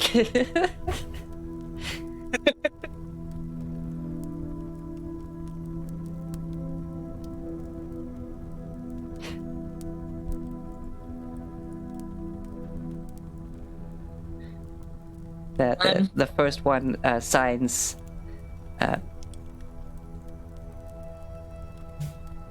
like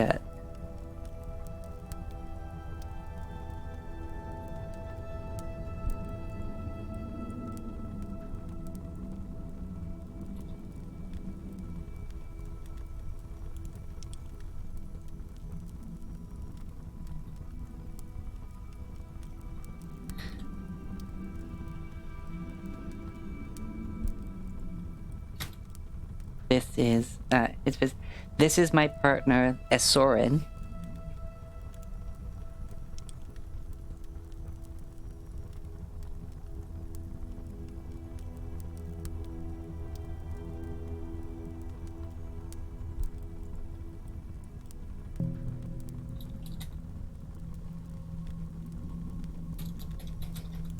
Welcomed forth of the House of Rold.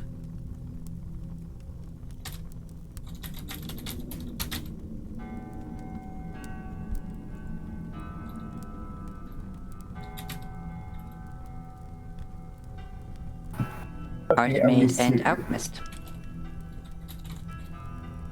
Are we seriously meeting the ancestors of the people of Zelodio Oh, as undead skeletons? The people of the civilization that came yeah. before.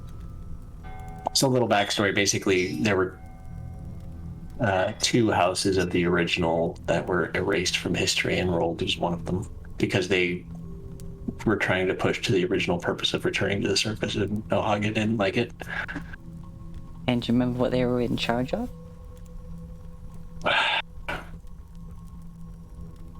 I am scrolling my notes so hard.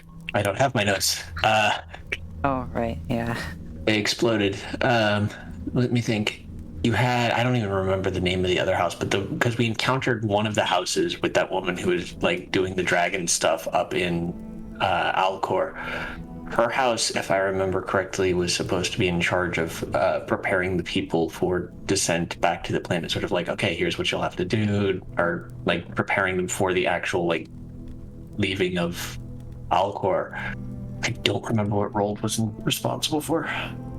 I don't even know how right. I believe they were in charge of monsters, whereas there was another one that was in charge of dragons. Like they were in charge of like minotaurs and the like. Like they were in charge of like bestiary, like replenishing the world when it came back, whereas the other one, they were maintaining the dragons because the dragons maintain the magic of the world. Indeed.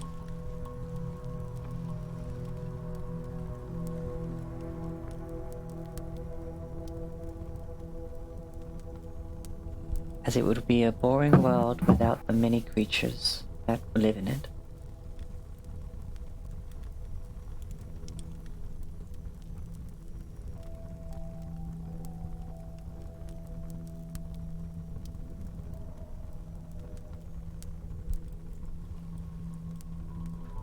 Rivet has so many questions, but does not know where to start. She does say to the group, they can understand us now.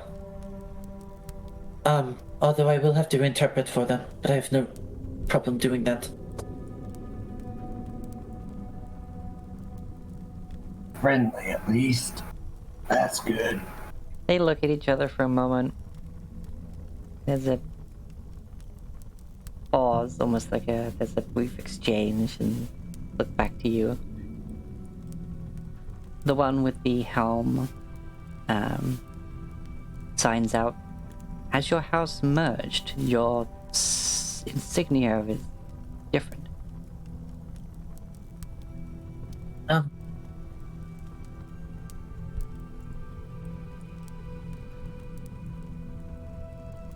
You will have to forgive me. I am only 50 years old. And a lot of the history has been rewritten. I don't know.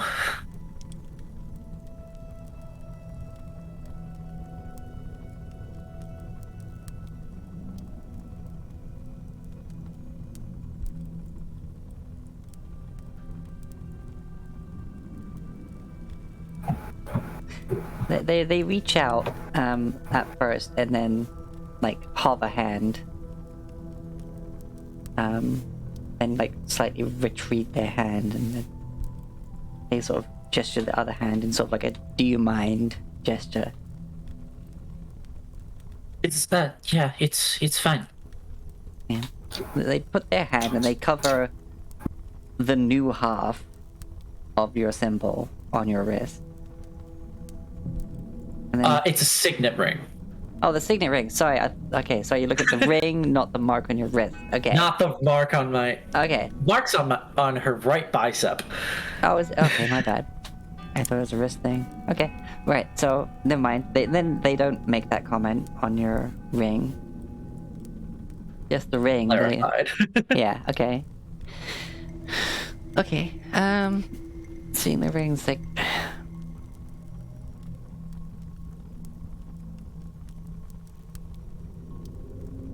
They sign out. We keep alive what we can of our living selves. The tomes aid our memory, stopping time's steady decay. What happened up there? Why are you here?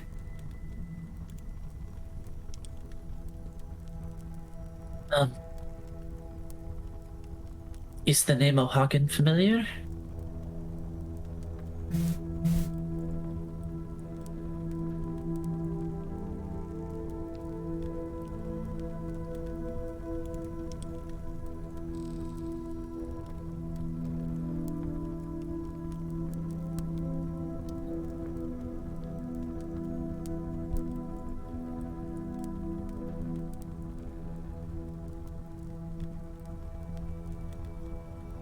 That's all that she asked for. Yeah, they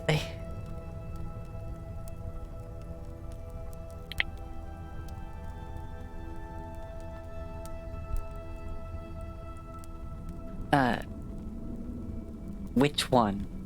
They assigned to you.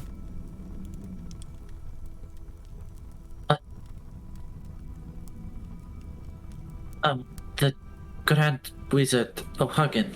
I was not aware there was more than one.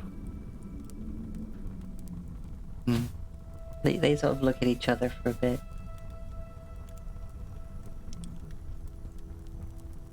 They look back to you. The O'Hagan family is a tragic one.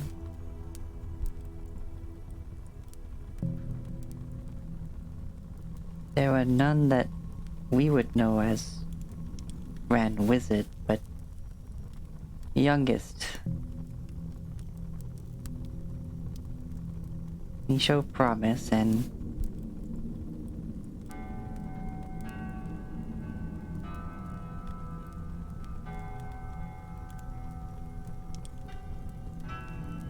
as more ill luck fell upon his family.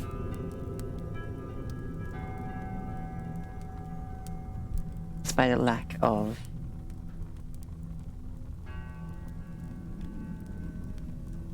academy to graduate from,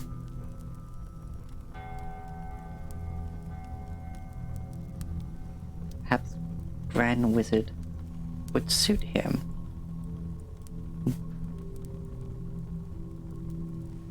He was instrumental in tempering. Sorry, 1 second.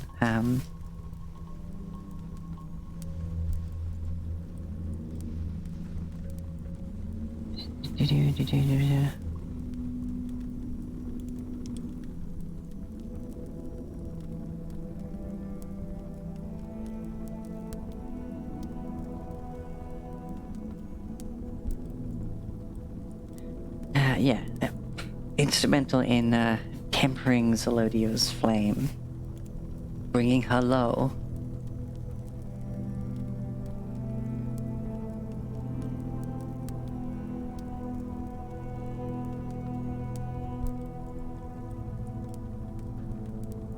We thought he would be back by now, ready to rest. Yeah. Well, he found that he quite likes his position. He has constructed a lie that the world has been completely brought to ruin, and there is nothing down here. Anybody who he believes is liable to cause the people of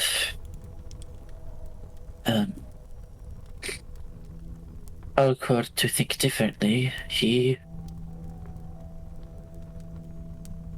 exiles, throws out the dragon's mouth, so to speak. I think that's not a so to speak, it's quite literal.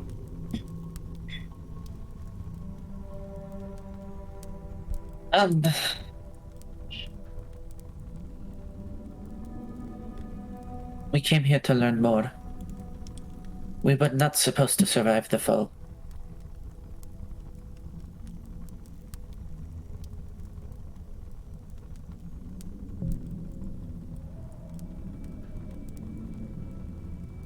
He perpetuates a truth that is no longer valid. The world was all but gone. Protection on this place protected it. We constructed it so as we saw it coming.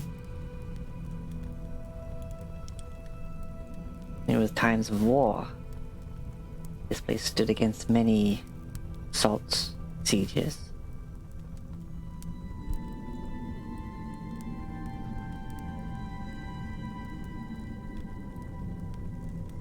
It was Zelodio's flame that ended the war, united the opposing sides to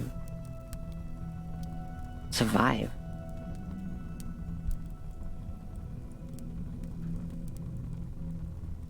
And now he has a very powerful weapon.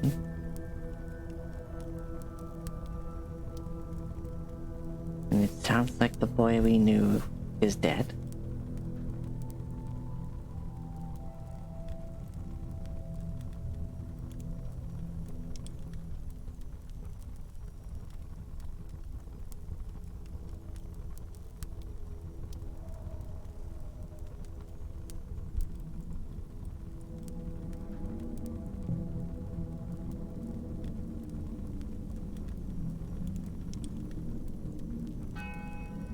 What?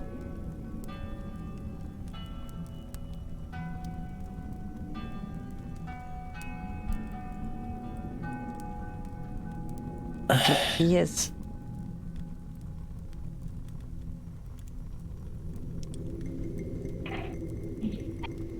so desperate to keep his seat of power. And I must ask, which of the founding families still stand?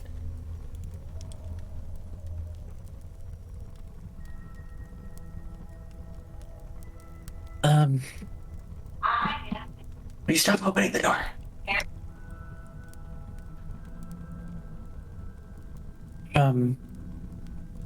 Of what I am aware of, all but 2, 3 Um,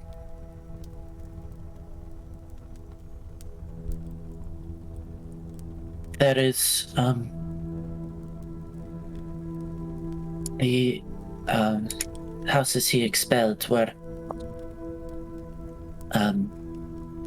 House Velos, House Stonask, and your own. If they do not fall under one of those.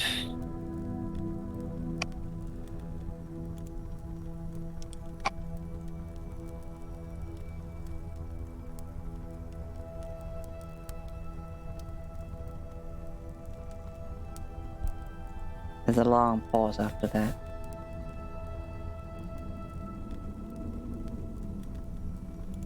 Once I know of her, and she will list them because she knows them, and Skylar does not. Alright, let me get to my notes. Dun, dun, dun.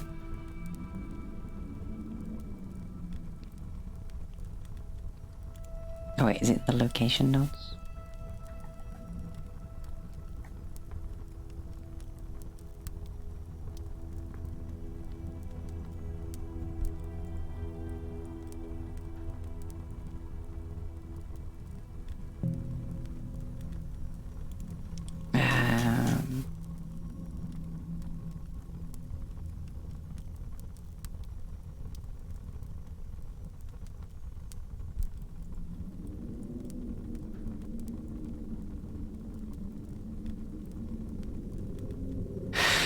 Um, maybe looking at my notes, maybe I didn't actually name all of them for the sake of flexibility with people making their characters.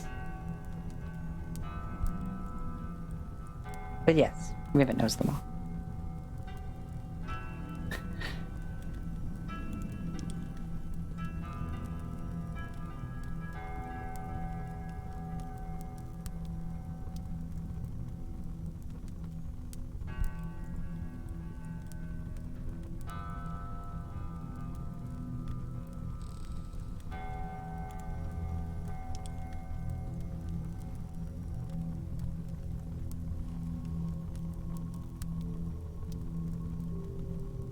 Eventually the hands come back up again.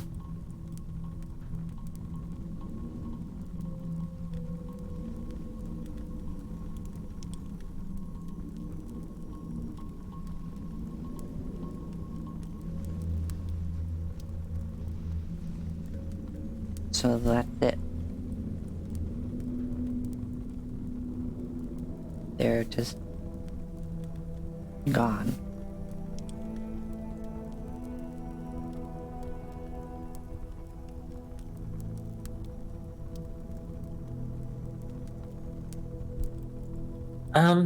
Well, not completely.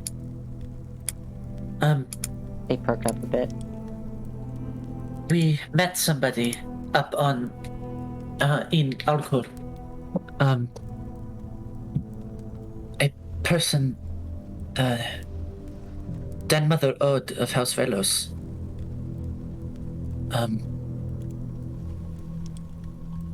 House of the Dragon, they sign. Yes.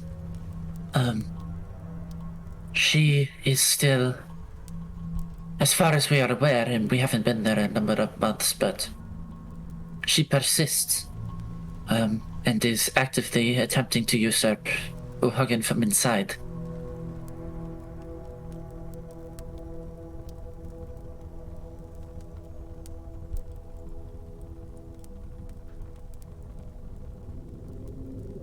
Though I do not know of the fates of the rest of them. Not for certain anyway, though it's not impossible that they nonetheless persist.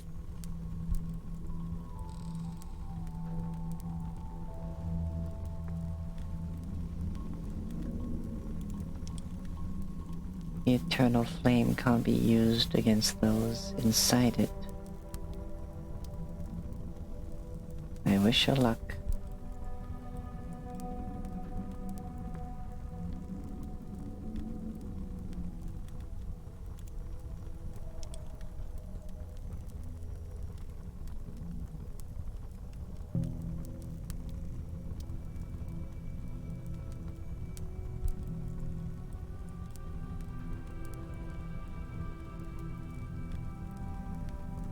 elemental dragons have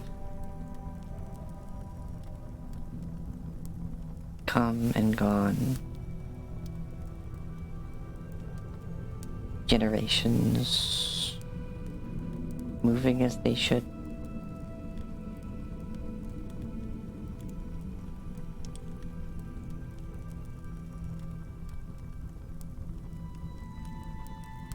Zelodio is known as the Eternal Dragon, the Eternal Flame. For she was birthed when fire itself was created. Or so the tomes say. Given her size, I would believe it. What drove her to this, we still don't understand. Now she is just a vessel. Or a mad tyrant.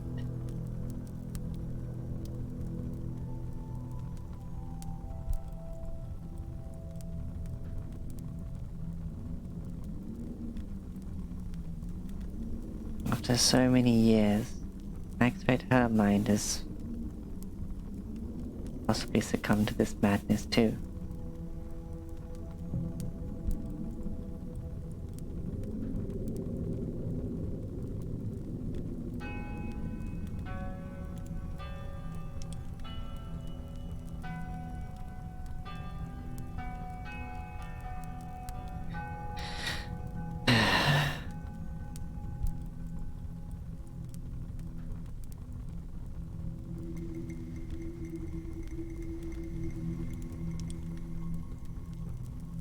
The boat goes on. It has recovered.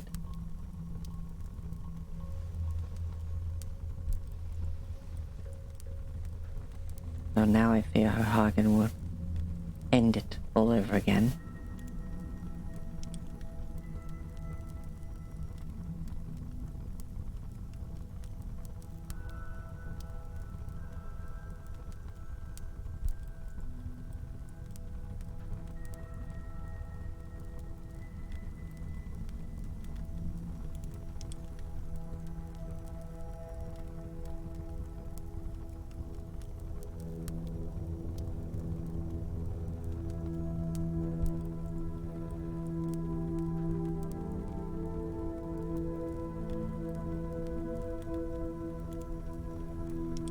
If only we maintained even a sliver of our power from our time living, we could be of aid.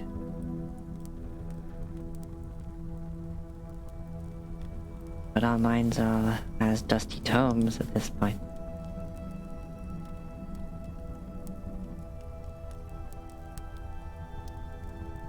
The writing's a bit smudged in places.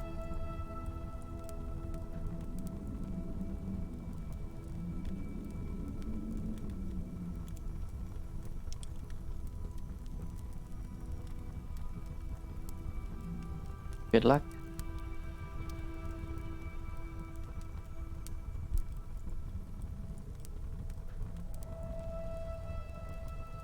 And he just reaches up and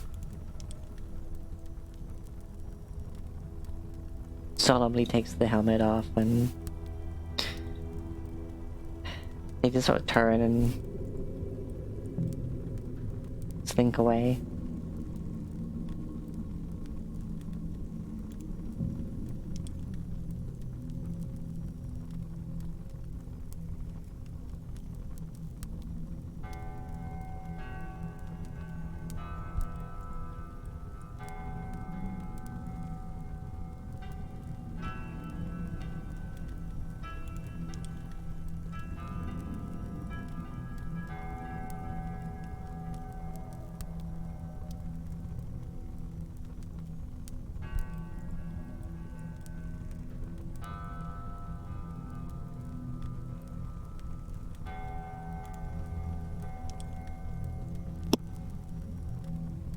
This is...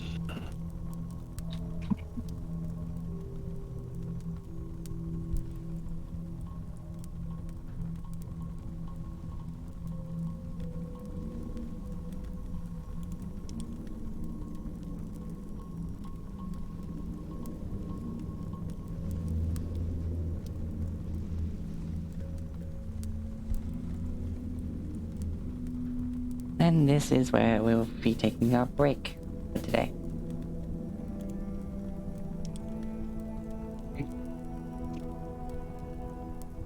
So if people need to get something to eat or drink, all sorts, go right ahead.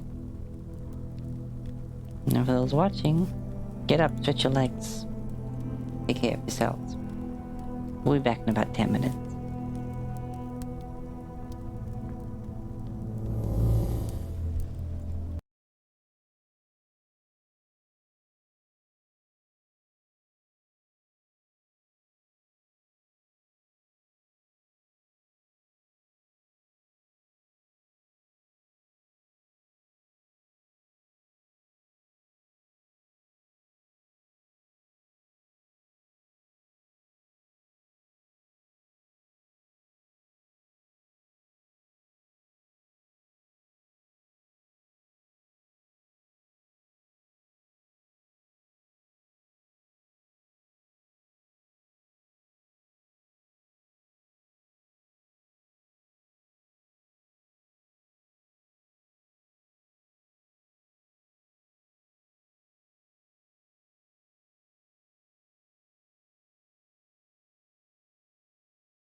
Well, I have returned. Not sure what the others. How's everyone doing? We doing well?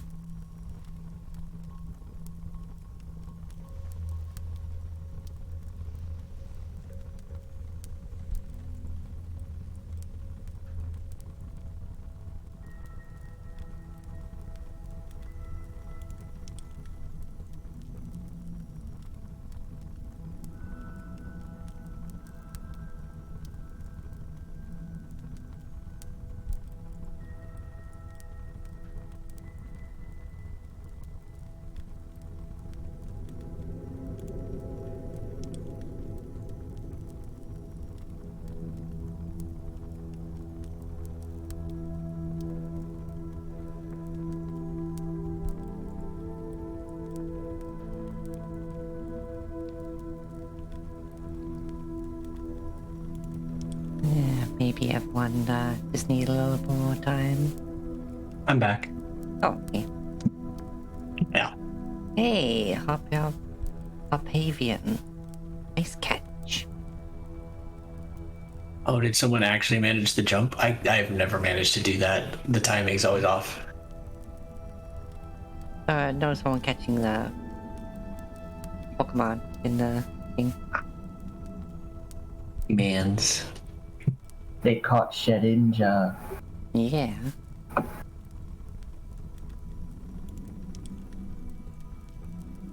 What jump were you Ninja? talking about?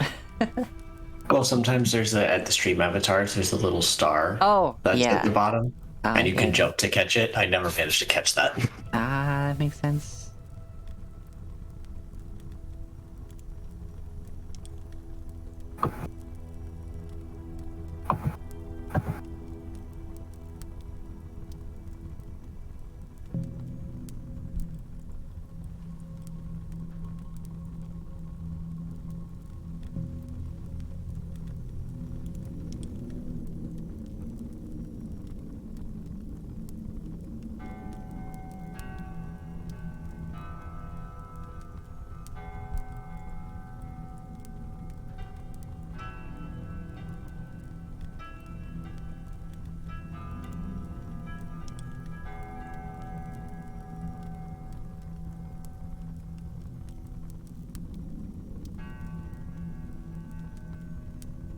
But I am so glad we don't have to do a fight right now.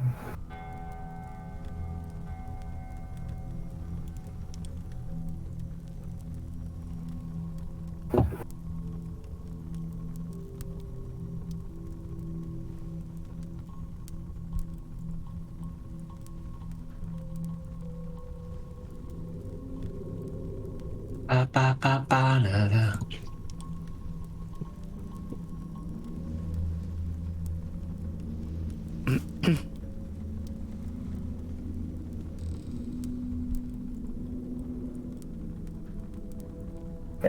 Yeah, out there.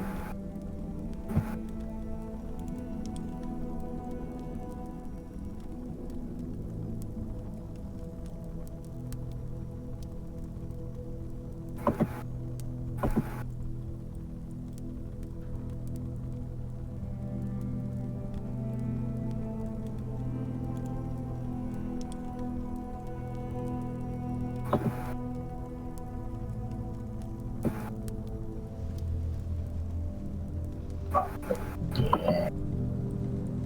Such sadness as I had to readjust my Tyrannid army.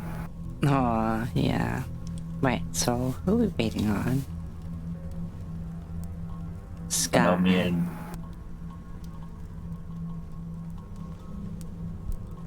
wanted to make sure my points were in order. Yeah. I had to drop 20 Tyranids, 1 Exocrine, and remove a bunch of mods. Woof. Oh, come on. You had like a lot of like big units in there. I'm not surprised that you went over points. I mean, with the big units alone, I had 1,800 points, no Termagants. I'm not surprised. Big units are big for a reason. Most of it though was the mods. Yeah. I remember you mentioned you were gonna go for like a big Stompies Tyranids army, and I'm like, oh, so I can just play the Wrangler orcs, whose literally biggest thing is that they can like grapple onto big creatures. But most of mine are shooty. But I do have some the Carnifexes as my vanguard.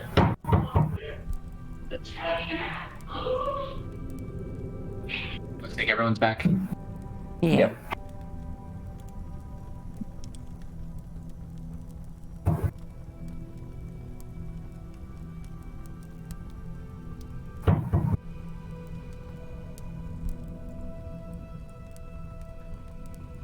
What are you doing up there, kitty cat?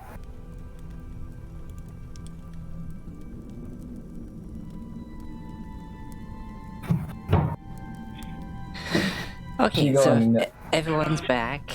We'll continue. You're left in this rather somber air as these two found out that apparently the members of their house are just gone.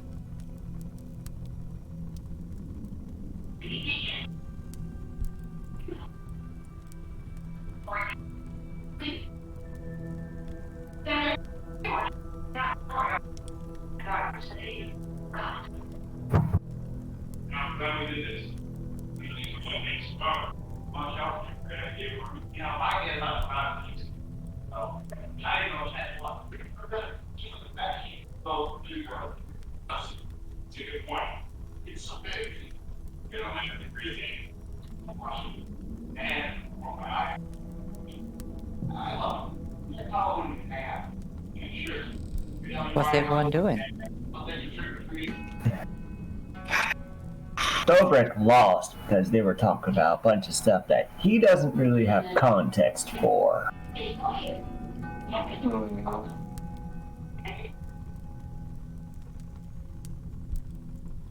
Okay.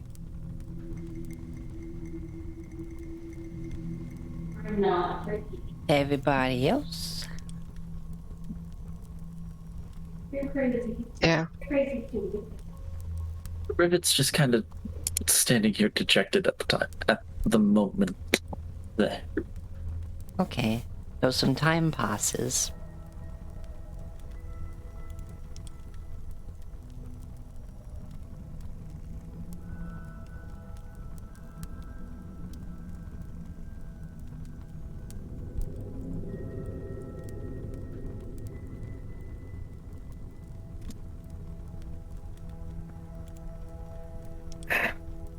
Wow.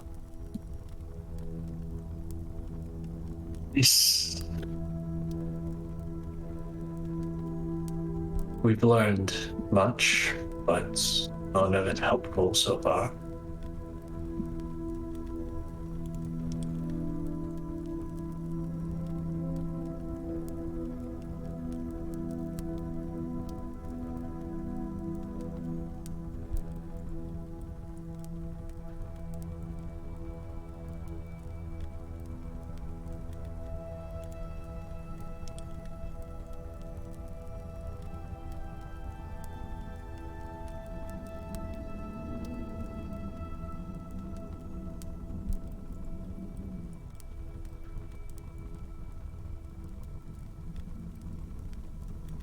He's just pacing.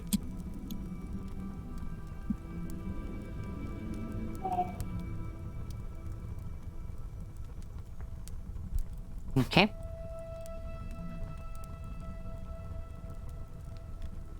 Not likely to find anything else here then.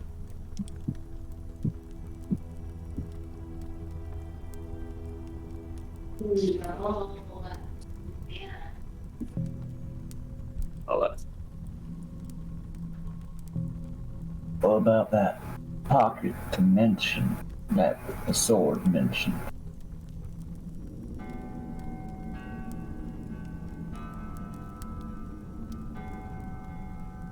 Even if we found it, if there's nothing here to give us any information. We're not likely to find it in a pocket dimension.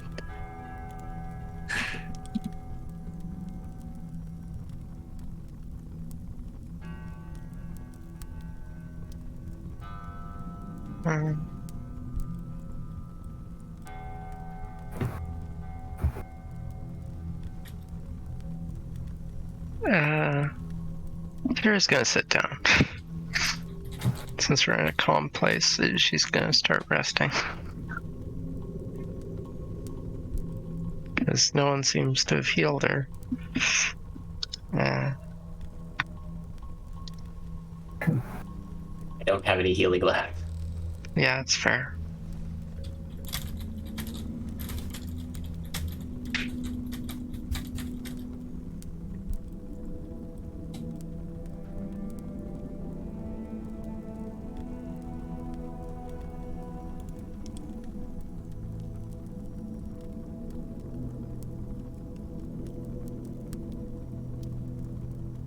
Too much.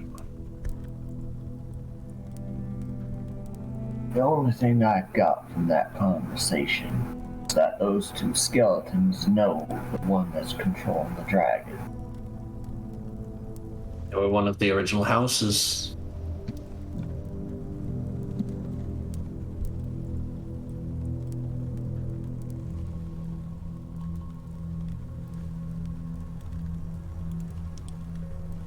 Would they know of a way to separate O'Hagan from the dragon?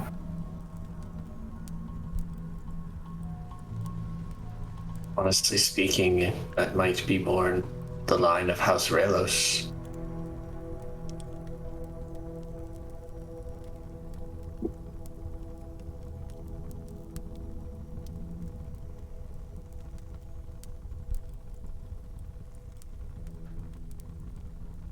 So basically, we'd have to get into the dragon to find out how to separate it. Assuming that she's still alive in there.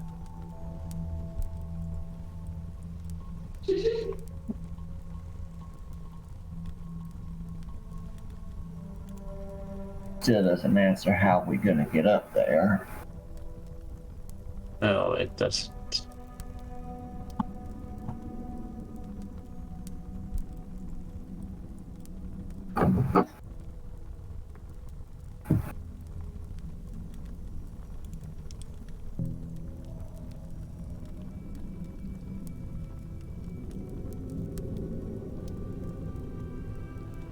Do we want to explore more of this castle?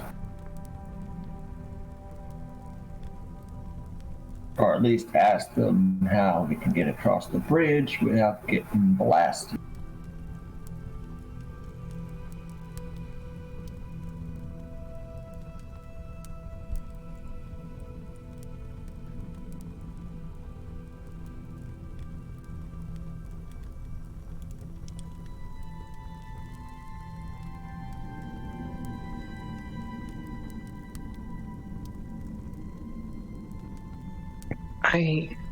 I feel like we should keep exploring this place. There might be something here that hasn't changed since the reason we came here hasn't changed.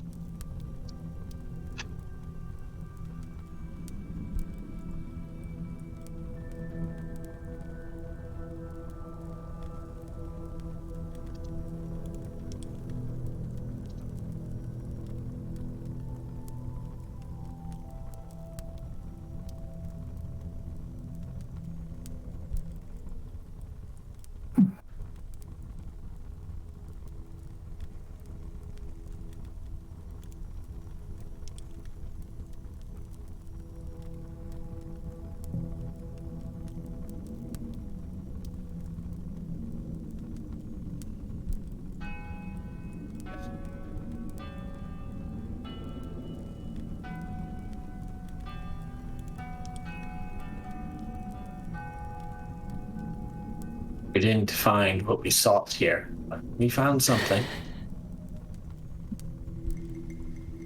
Rivet, are you okay? Oh, jeez. Who fell down? Whoa. Someone did. Oh, no, that was just my computer. It was stretched, caught the cord to my headphones, and it lifted the bottom of my laptop up, then it went back down. The laptop fell down. Like 2 inches. It's fine. I'm sitting on a hard wooden chair. If you need to stretch often when you're sitting on one of those. Well, I do have a pillow underneath me, but the back of it.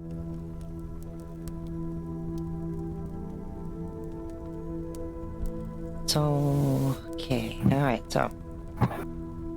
Rivet responds, I am fine. There is a lot to process, and I don't know, I'm finding this all very frustrating.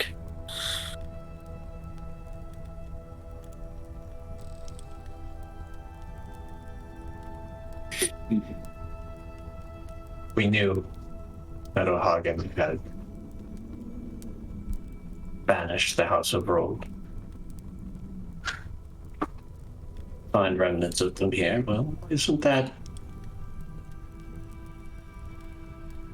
decent news? They survive, if in an odd way.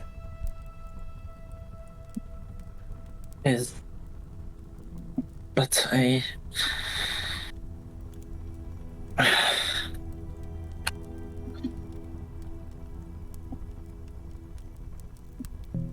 It makes me all the angrier at O'Hagan for what he has done. And I find Yeah, this place has been here for who knows how long, but he just didn't return.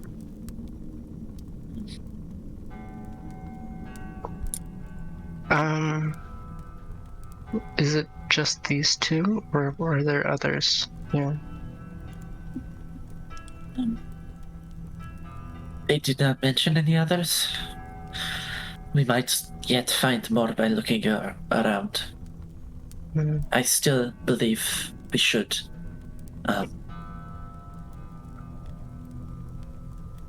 if we there just may yet be something of use here. Yeah, I agree.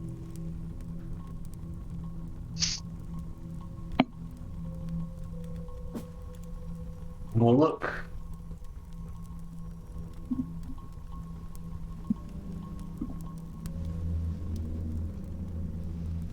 Rivet will turn around and approach Syrah and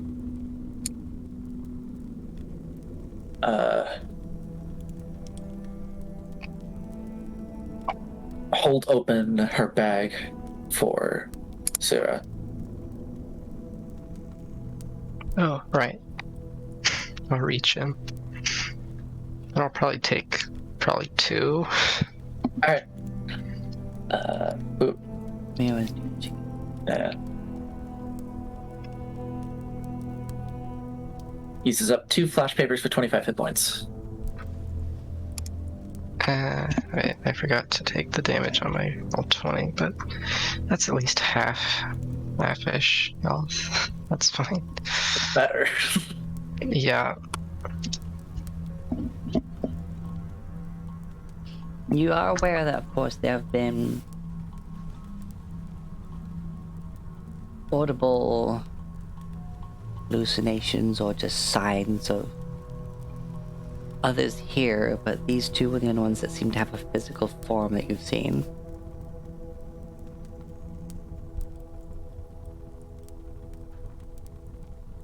Place is got that clingy coldness to it.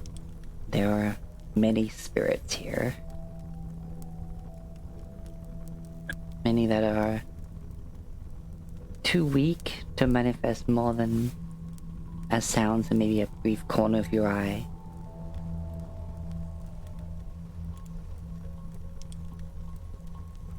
or simply don't have a need or desire to be more than they are.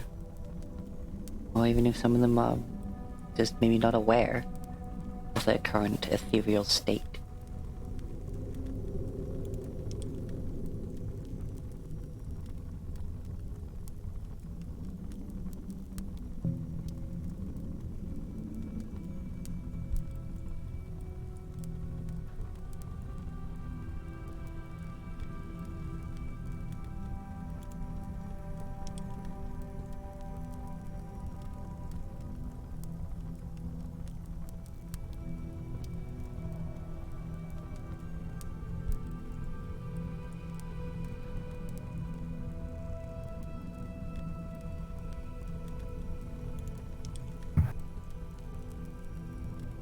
So, the way I see it, we've got two options. Try for that pocket dimension in here, talk with whoever's inside, or head back to that first room and see what's beyond the locked door. If we're going to try another locked door, can we make sure it's not going to explode on us this time? That would be a good idea, yes.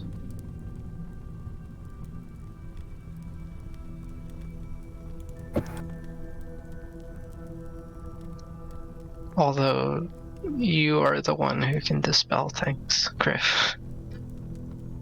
I'm tapped for that today, unfortunately. Hmm. Well, let's say we get exhausted searching around here. Get a little rest later.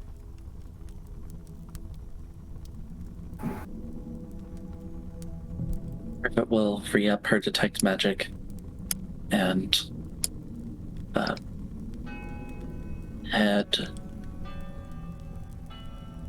this way, deeper into the workshop to see if there's anything else of use or of interest. Mm-hmm. Well, there's certainly interest as the statues nearby, now that you're turning your attentions outward. The one nearest where Thobrex, Sira, and Kriv are. It's, takes a moment. But eventually, you don't recognize the figure. But the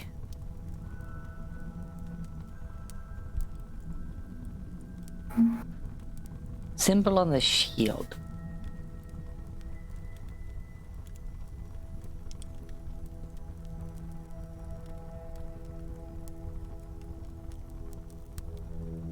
You recognize as... Oh no, Kriv, you recognize it. That is as it is the symbol of the Sun Mane. Oh. And it gives you a flashback to your time in the academy. General Sun Mane. Oh. Okay. What's odd at first to you is that this statue does not appear to be of a centaur. And depending on how old it is, it's not unusual. So they are clad in armor, long sword and a shield. Not ready, but more at attention. A long cloak drapes down their back. The hair appears to be maybe a bit smoother than it was originally carved, but almost like dreadlocks. But like properly in rows back. It's not cornrows, there's not a gap between each one, it's just dreads full on.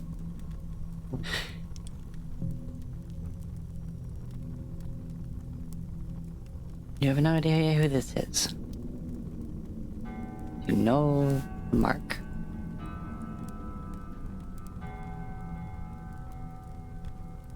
It will reach up and touch the shield. Plenty of cobwebs that cling to the statue, but after brushing some aside, the image becomes all the clearer.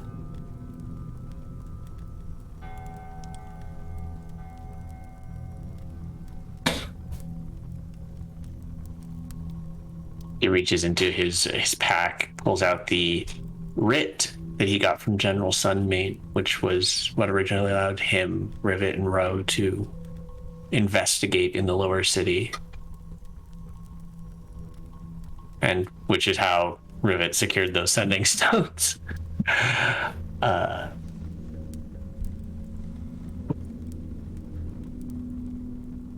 Packs it back into his pack. We'll return, General.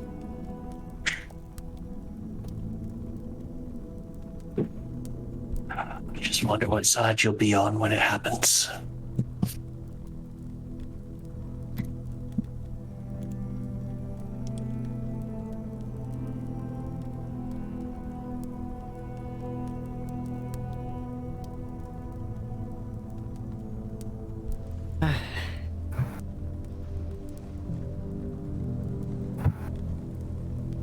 Albrecht's gonna do a second wind. Okay.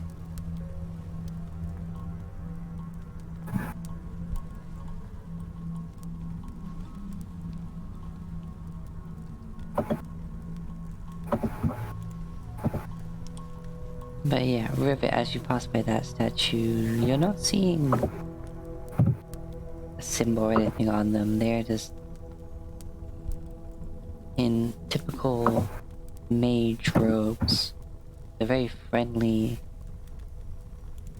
open arms and palms upward, and honest demeanor about them.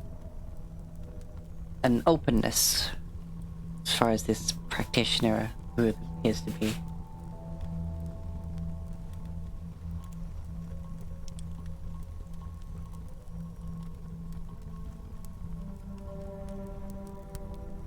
And there are stairs before you.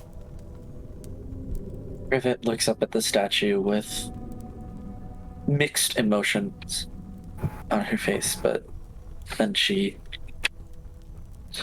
quietly just continues up the staircase. As you head up, you noticed a collapsed shelving unit. More still stand, some unknown objects wrapped in cloth. To the left, there's the various devices and perhaps trinkets. Many drawers adorn this one. You imagine them perhaps to be component storage. And a many number of scrolls. Cobwebs string between these various places in the room. And here you see, perhaps still able to be used for controlled burning, but definitely more of a fireplace structure. And a cyan flame in it. It crackles. Normally. And a work table. Simple as. Set of scales. Magnifying glass. Container for carrying whatever.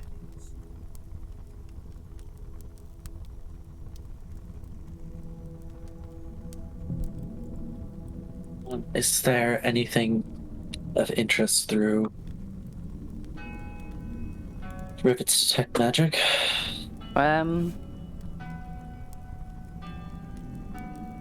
The flame itself appears to be a constant effect. It's self-perpetuating, merely to stay lit.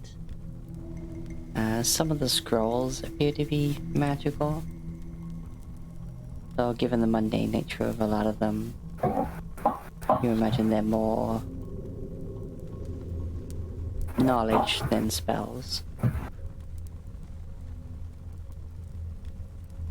But even when you get close and look at them, how fragile some of them might be is easy to see.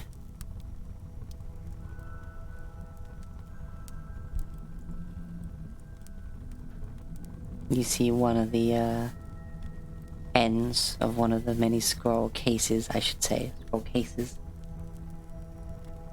There's one where one of the ends has fallen off and nary but dust left. And a couple of pieces of metal that may have been the two binding pieces that allow you to, well, open and close the scroll.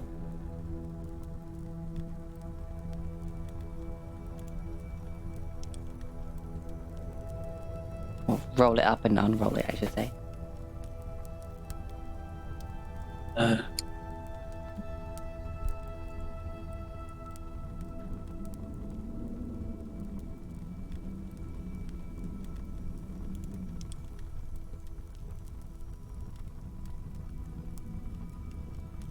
But there is a passageway that continues further on this way. The amount of interesting things here is many. But with your current goal being more specifics on Zelodio,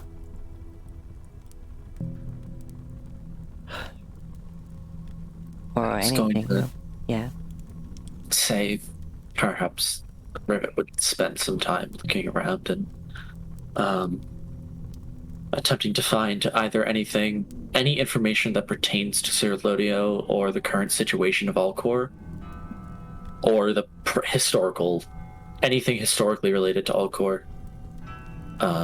as well as any reference to that theoretical pocket dimension space thing. Okay, make an investigation check. Alright. She will guide herself for it.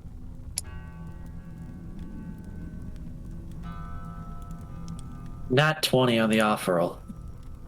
19. 19. You search around. This does seem to be more of an alchemist lab rather than, say, like a library or, well, worldly knowledge location. Fishing out some of the scrolls that showed up on Detect Magic, you find some preserved. They appear to be recipes, alchemical concoctions,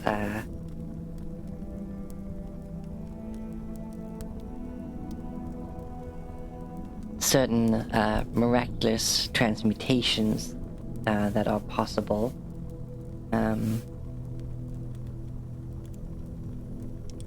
The properties of some newly discovered elements.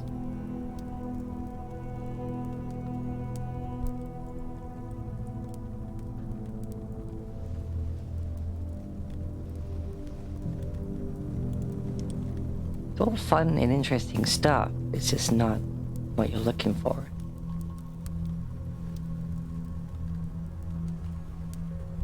Like reading through your notes, that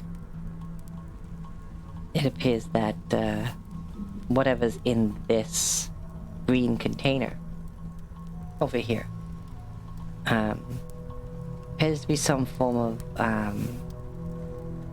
natural matter on a base level that through alchemy in varying quality and quantities they're able to use it to produce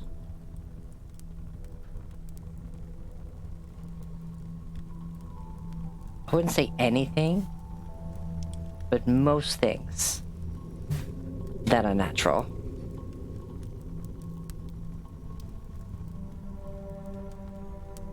You see they've made various woods from it, they've various common metals, gemstones seem to be more of an issue. There's, apparently it took like a couple of months just to have it form into a small piece of quartz. Basically the harder the material, the more difficult and in smaller quantities they seem to be able to make, with drastically increasing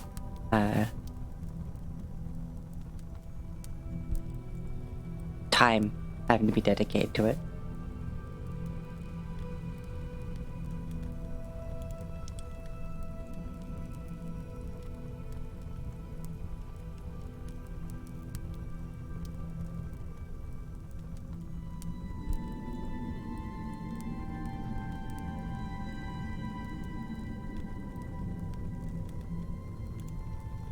You do, just during your investigation and stuff, being a 19, you notice that the magnifying glass seems to have surprising clarity, and when you were just briefly looking through it and peering at the table, you became keenly aware of the exact type of wood that table is made from.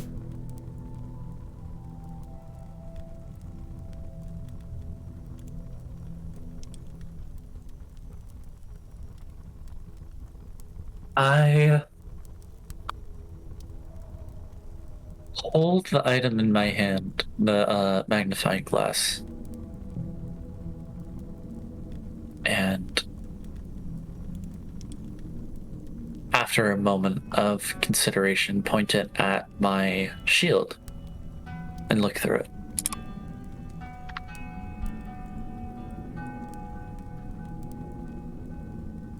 Alright. It says in quotation marks, black iron, and then it has a long, like, alchemical periodic table-y kind of name. Like,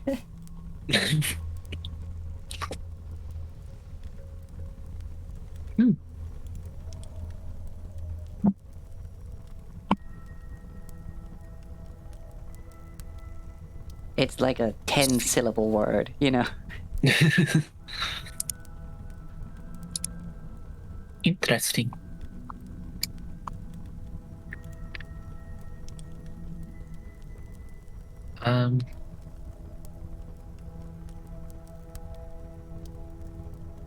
It gets like, This might be useful, but it is not mine. yeah, and it literally just says storm crystal when pointing at the bit in the middle. She will return the magnifying glass to the table, but keep a mental note of it. Mm-hmm.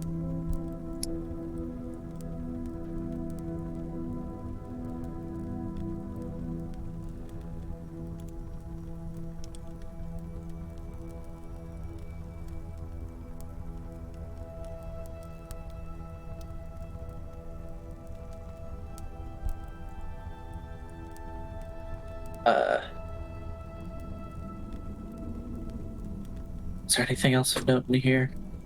Not in here specifically. Okay. So Rivet will then...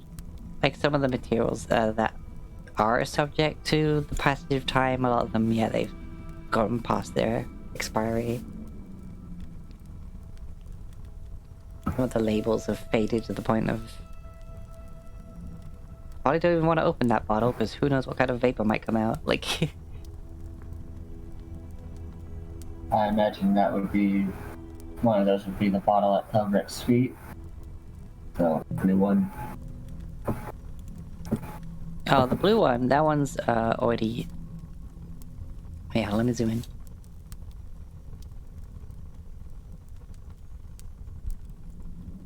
Oh, that one's empty. Doesn't seem to be corked or anything, it's just there.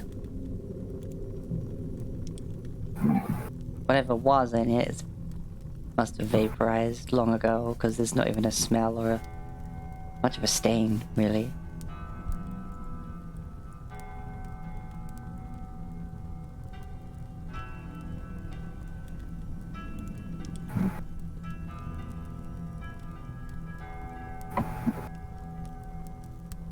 leaving Crib behind. I believe Kriv is in contemplation. Looking at the statues. Yeah. Like, so, because I recognized the mark of Sunmane on the other one, I didn't recognize the first statue. Is there anything familiar about this statue? Not particularly, because they don't appear to be carrying anything that would typically have a mark on it. Like, these people were probably known from their face back in the day. Yeah, Who they were. Well, Crow's going to pay a little more attention to the statues after the whole Sunmane one, and just be on the lookout for him. Okay. That's where his interest is. Solbrick and Rivet, heading further towards the back, you see more of a living area. There's a haphazardly placed metal bathtub. There's pots and pans, like a little kitchen set up. Even a butter churner in the corner.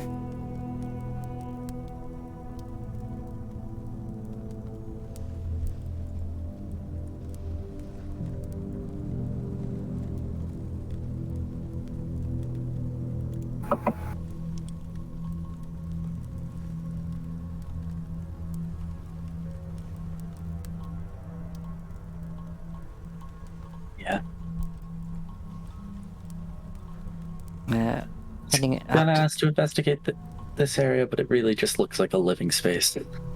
yeah, there's what appears to be a personal desk with a number of tomes on it.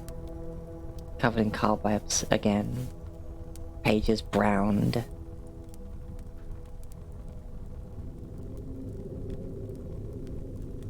There's a overturned chair. Bottles of what must be a drink of some kind. A treasure chest and a dusty single bed.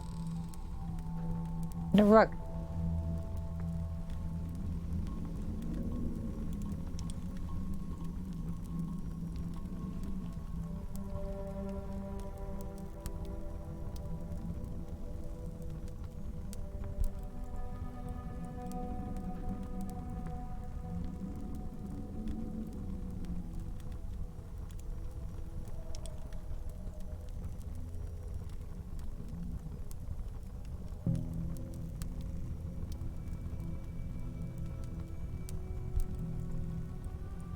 You gonna investigate or...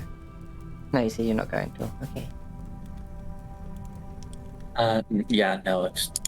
Rivet would feel disrespectful looking through a living space, especially considering they're still in a way alive.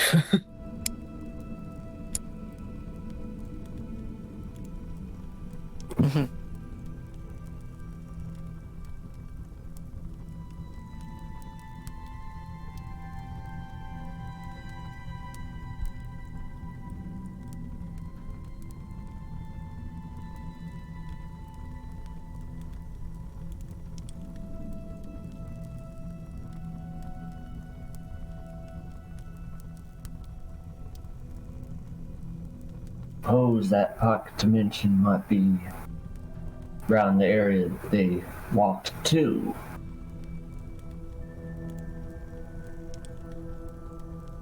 Yes, maybe. It is worth looking at.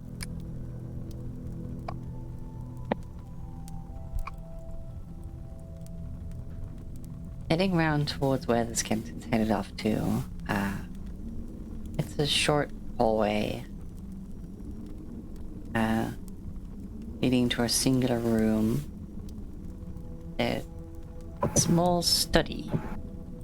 The two skeletal figures are just sitting down at a desk, cruising through tomes. It's a rather small collection here, but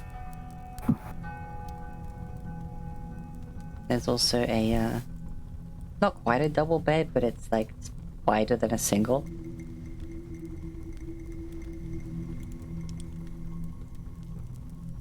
It appears to be their own personal study quarters, bit of both.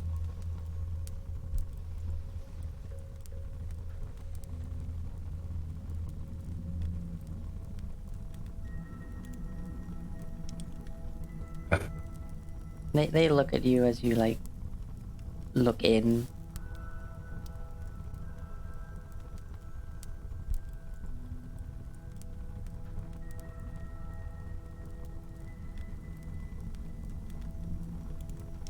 The one that you were signing with before just raises their hands and...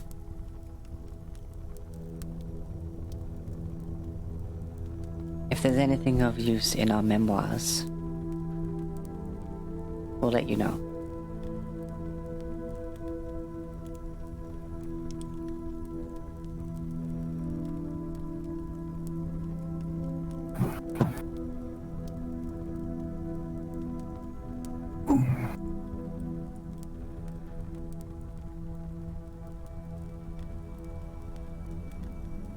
Which would, lead you to think that the quarters up here are not theirs. Also on the way there you passed by, a little alchemy lab. Very traditional, distillery bottles, burners, etc.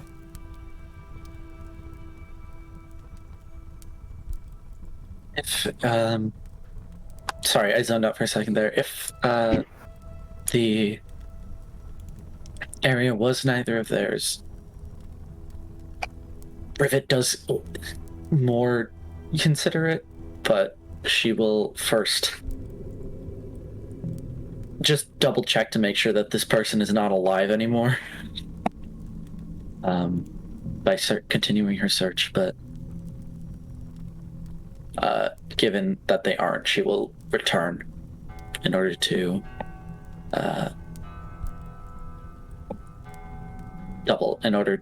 check this place out a little more. Okay.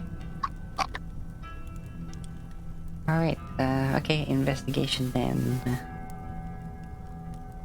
I think a pocket dimension would be easy to find with detect magic. Because there would be a faint... You would? Yeah.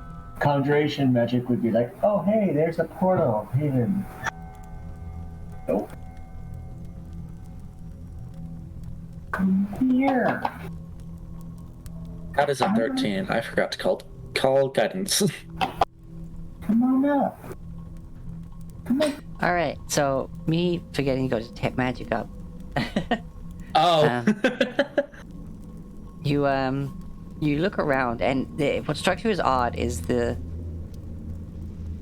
yes, the sheets on the bed is dusty, but like the legs of it aren't. The chair is knocked over as if someone like left in a hurry or there was a fight, but again, it's intact and clean. In fact, the shelves in here are also quite clean, and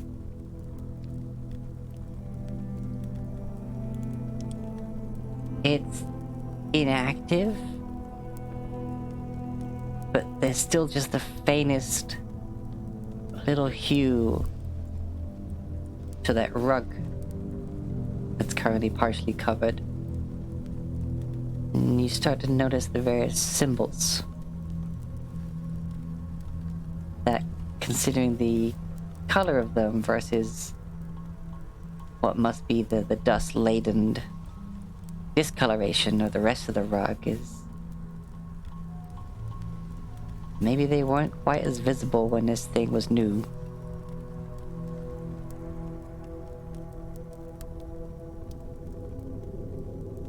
I knew the rug was sus.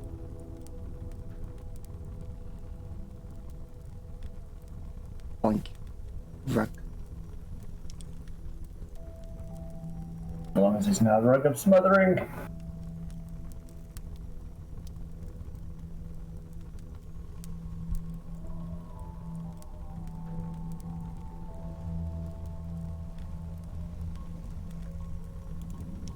Oh, Sorry, 2 messages, hold on.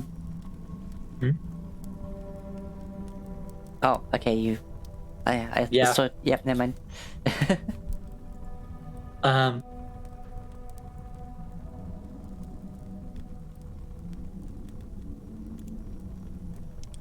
Sorry, I'm very tired and I zoned out again while you were talking about the rug. Yeah? Oh, okay. So sorry. Okay, so yeah, it's you mentioned these symbols probably weren't quite as easily visible.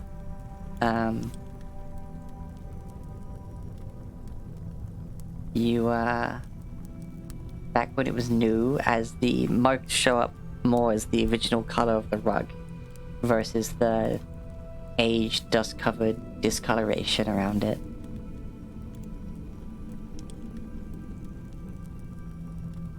And that the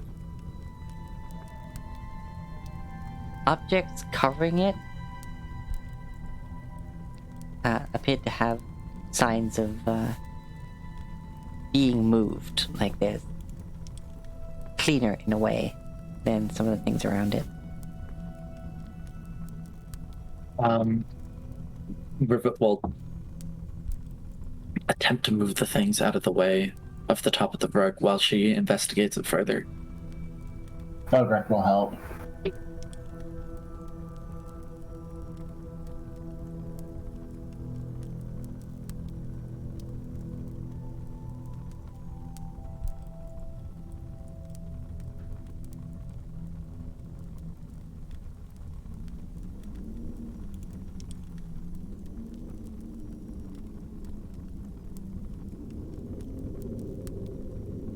Okay.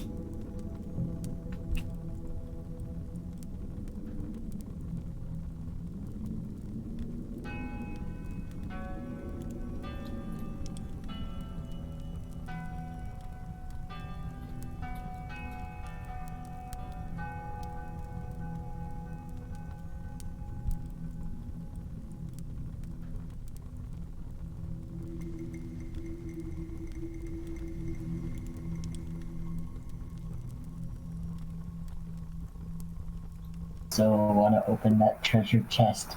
The odds are it's trapped magically. Here. Does it...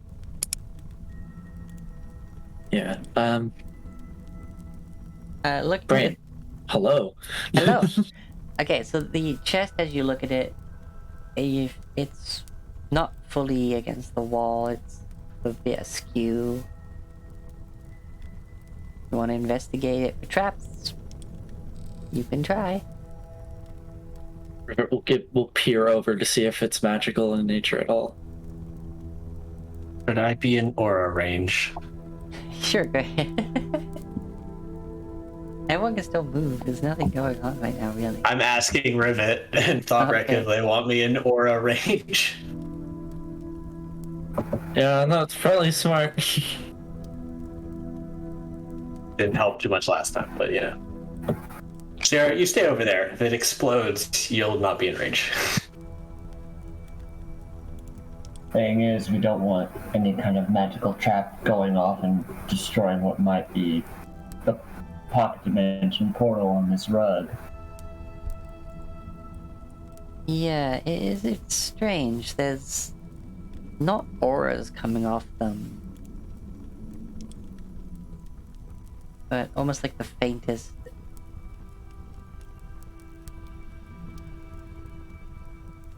Almost like a string. Linking it to the rug.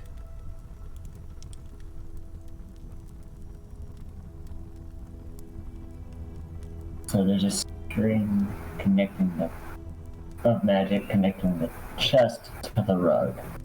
Yes. Almost like the it's difficult to see it because it's like a single hair of it. So even with it being highlighted by detect magic, it's still barely there.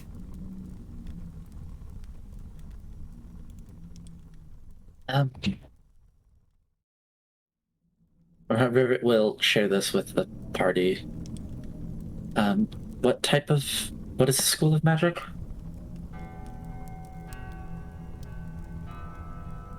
Because if it's abjuration, it's a trap. If it's conjuration, it could be it could be activated. The way to activate the thing. Yeah, it's conjuration. Okay. Rivet just quickly steps out of the range of the rug and says, it looks like that's meant to be the, activation mechanism for what the, rug does. Alright. Looking further at the, arcane runes on the rug, can I tell what exactly it does? Rivet doesn't want to just go around activating the first arcane looking thing that she saw. Yeah. Okay, so you're looking very closely at specifically the chest? At the yes, the chest, Or but the also rug. at the rug to see what kind of, see if she can glean what kind of Oh, and specific. the chest is not trapped. Definitely.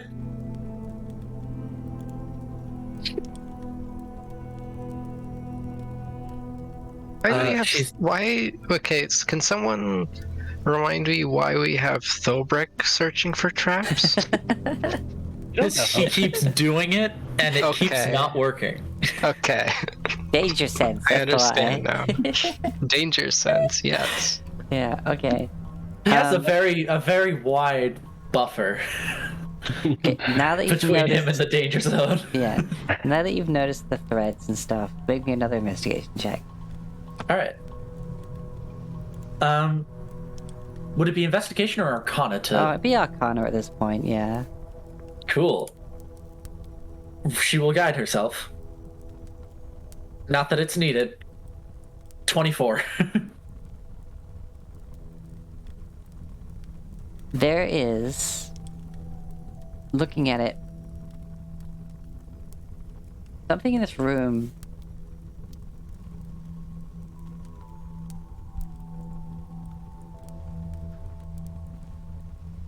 relates to each glyph. And you're looking at it and you're going through and it's the bed, the covers of the bed, the chest, the lid of the chest, the chair, the books, and the blue bottle.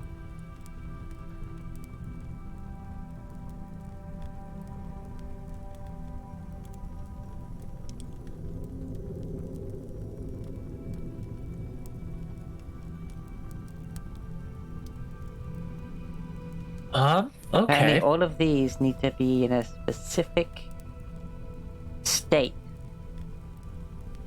for the rug to activate.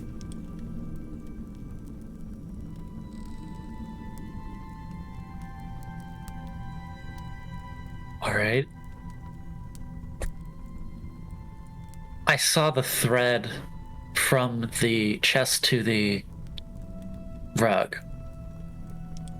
Is it the same similar threads of all between like all of these, or is she able to glean any additional information out of the state of the weave? You just see the singular hair thread barely visible going to each of these, and even like the separate ones for like the chest and the lid. Like it seems to be almost like a singular one goes to the chest and then like up the back of it to like conceal it even more to show that it's also connected to the lid. Like same with the bed, you notice actually up one of the legs of the bed itself, this little hair runs up.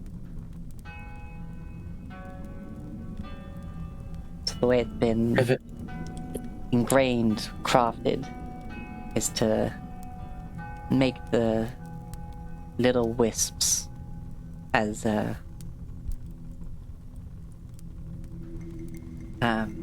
easy to miss as possible. Then Rivet will tell everybody to stand away from the rug, and then go and watch the thread as she slowly lifts the lid of the chest. Alright. You open the chest. Nothing you see happen. It appears to be empty.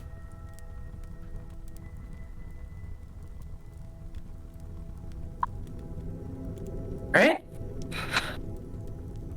And there's no visual confirmation of whether that was right or wrong, or any change of state at all. If there was going to be a sign that it was right, you're not seeing one. Alright. Also, this tile here is suspiciously clean compared to the rest of the floor. Oh, joy. Does it have any visible magic? No? It's just not as dusty. Rivet will grab the chest, pick it up, and bring it to that spot. See if that changes anything. Yet you find yourself unable to lift it. Okay. Interesting. As for the other items, how about the bed or the chair? Are they able to be moved? In what way do you try to move them? The sheets are askew, much like the chest. The bed is aimed outwards. The chair is on the floor. Rivet tries to pick up the chair and push it into the desk. Alright. You marry the chair up to the desk, nice and neat. And one of the symbols on the rug lights up. Hmm.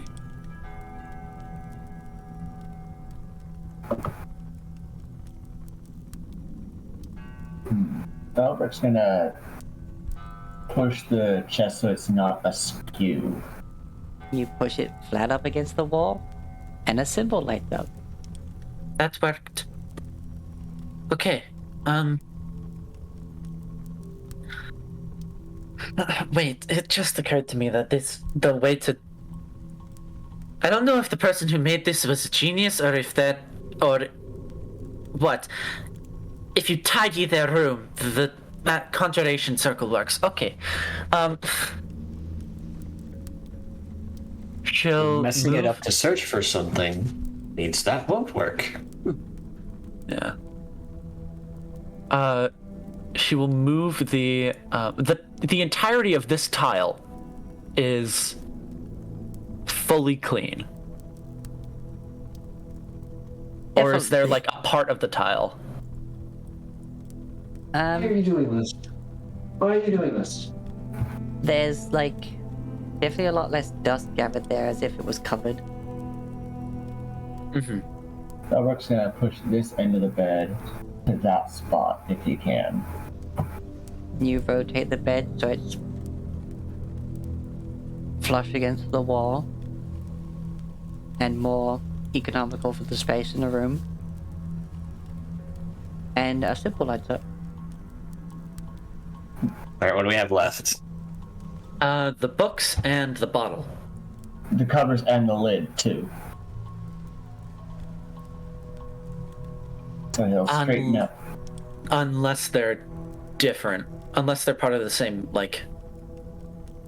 Like the bed is not the bed covers, but it's the... It's not the bed and the covers, it's just the bed. But nonetheless, Rivet will tidy the bed covers, if she can. You tidy the bed covers, you make the bed, and a symbol Yeah. lights up. Oh, okay. Yeah, okay. Crave's gonna go over here and pick up the bottle and put it back on the table, but like put it so that it's like equally like distanced from the front of the table as the one next to it.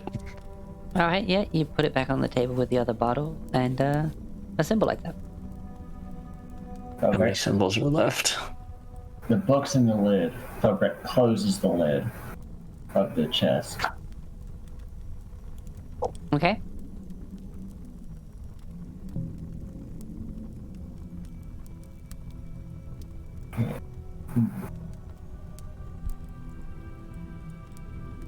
Is there a lock on it? Not that you can see. Maybe it has to be done last? Like closing the lid last? It is empty. Maybe either the. What if we put the books into the chest? Yeah, but if that's wrong, that's gonna be a pain in the ass. Whatever. Is that a bookshelf? Is there any kind of bookshelves that the books would go onto? I imagine this and this are both bookshelves. But I may have misheard.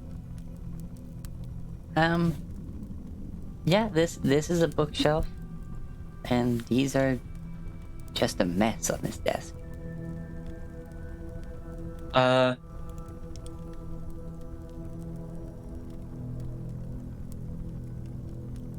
That's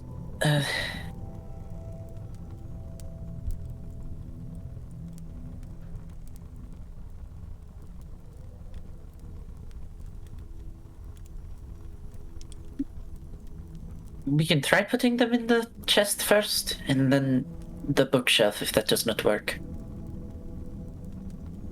I do not know what else the lid at the chest would be used for.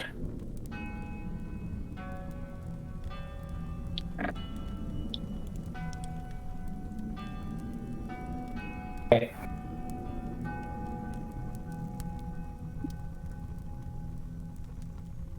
We do it. Okay, you put the books in the chest. Yeah. Nothing happens. Alright.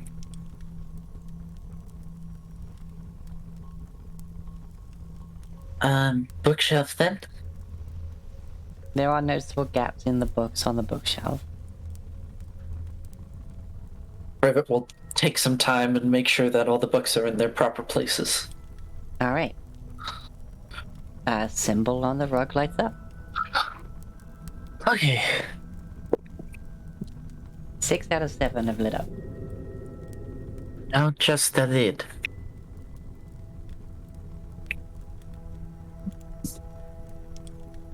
So last time you interacted with the lid after doing the books and everything is that you just closed it.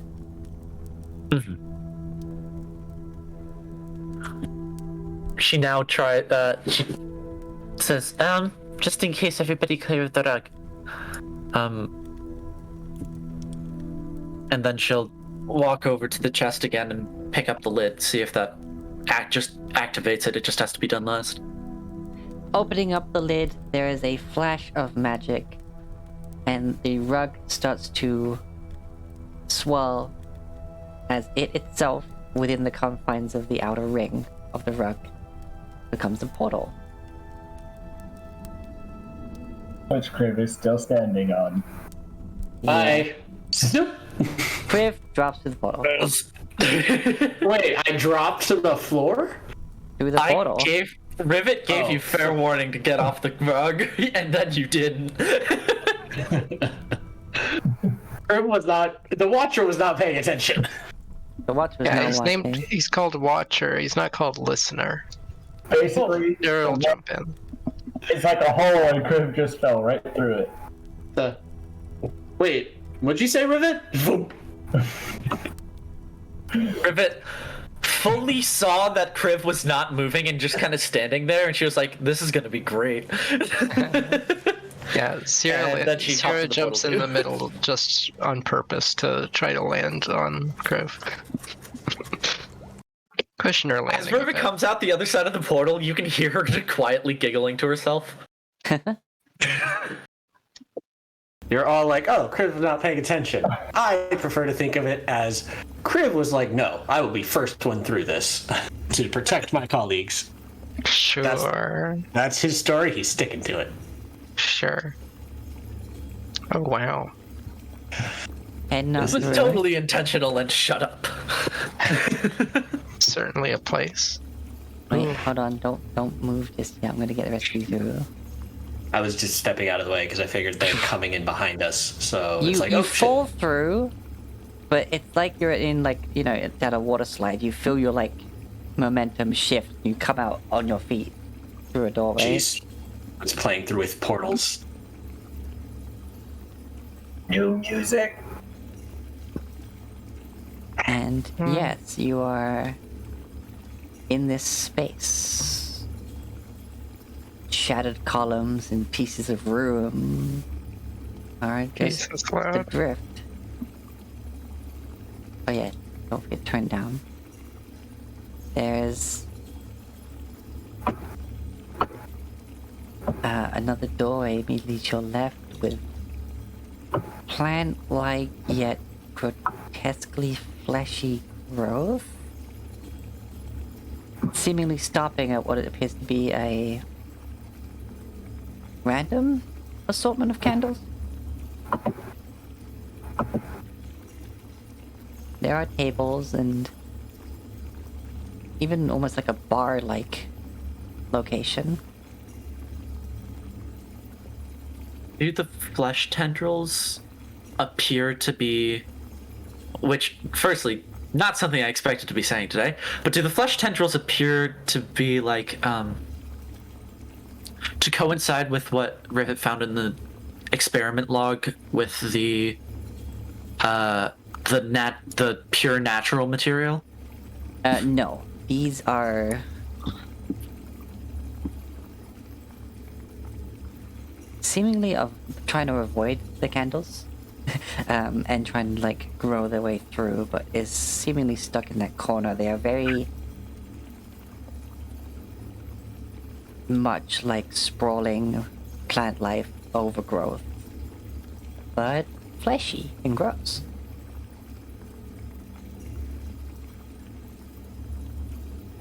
Kylo loves body horror. Rivet is terrified.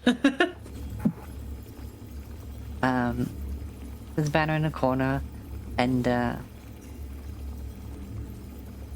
what appears to be a cauldron that currently has a strange mist coming out of it that, for a moment, you swear is full of stars.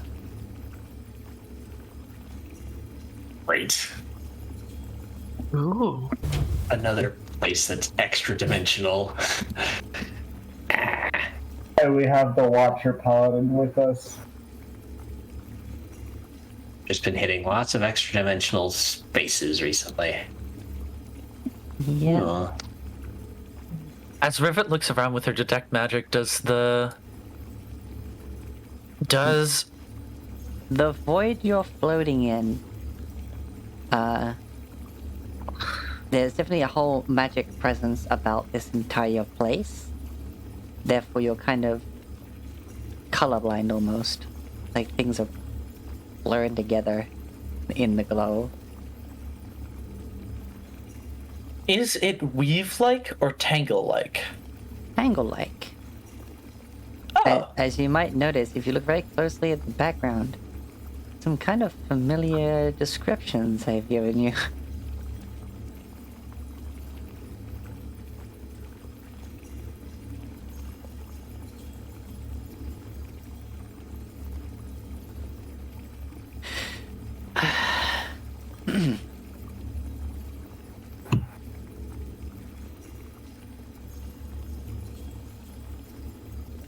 Oh.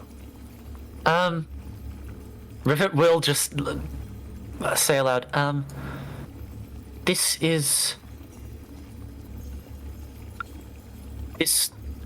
plane we are in, this demi-plane, pocket dimension, whatever it is, has a very similar footprint to the Tangle's magic.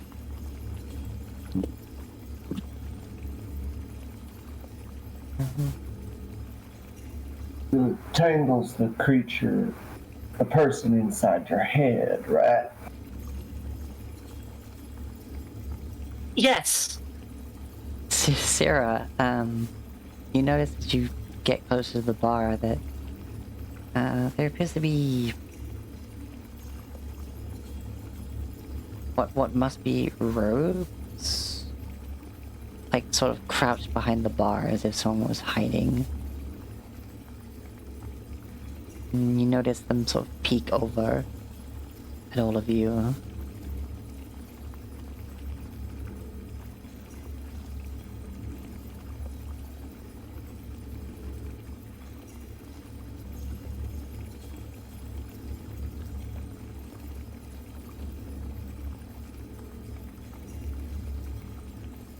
Oh?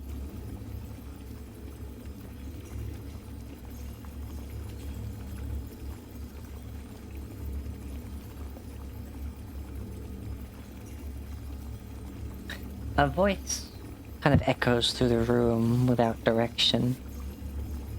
Whoa.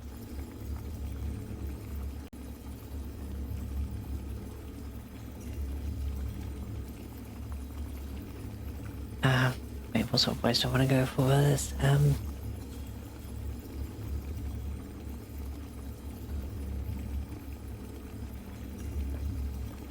Those words are what are said aloud. No, let's see.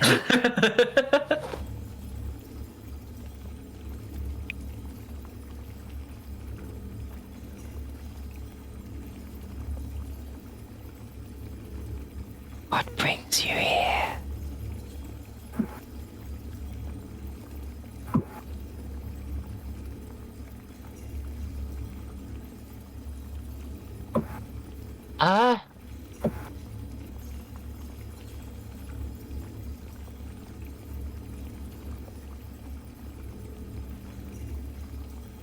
Are you friend or foe? I think noise cancellation is cutting out what you're saying. Sorry. Are you friend or foe?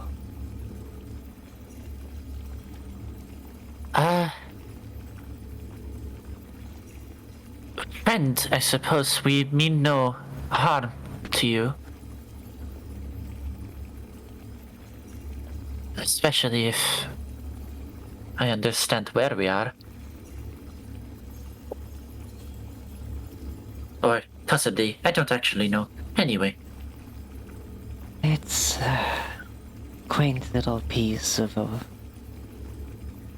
realm long gone. And I've made it home.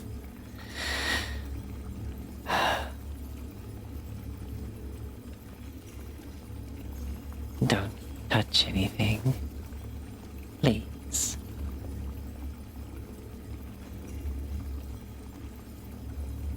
And from behind the bar, there's this...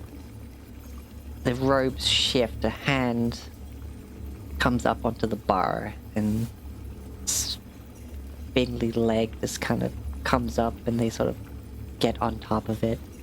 Their fingers, like the skin is quite taut, but you see on their wrist, like,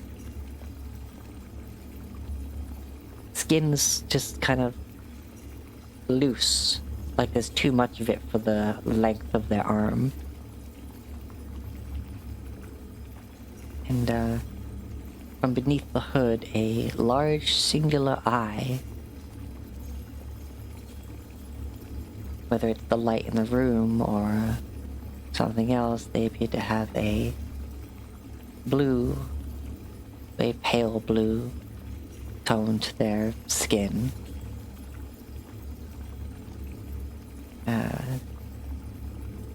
They settle down, cross-legged. Both sets of hands interlacing fingers and resting in their lap.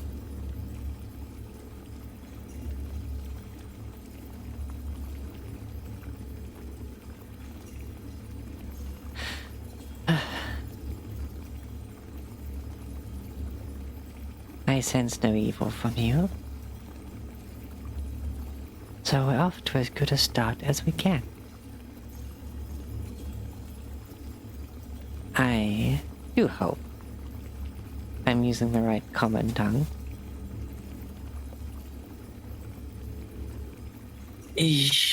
to my knowledge, you are. Good.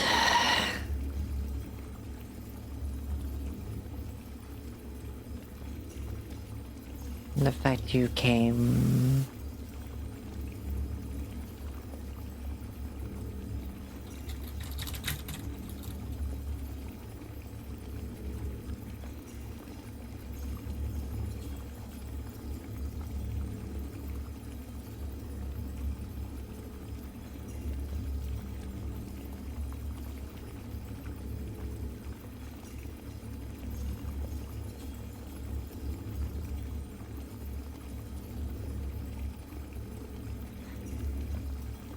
Sorry. Damn it, I keep going into my server, not the Dragonfall server.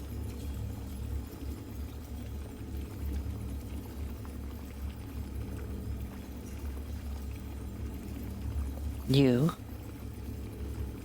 all may call me Zethira.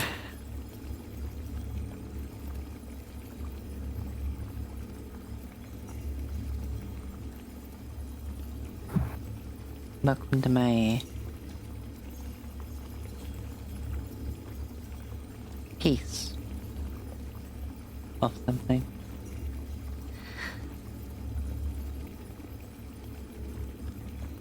Something I am concerned about. The skeletons working in the lab.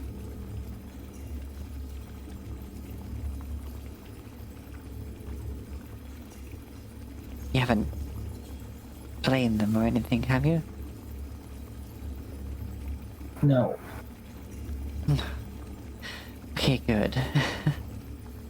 Because that would have been problematic. They've become very good friends of mine.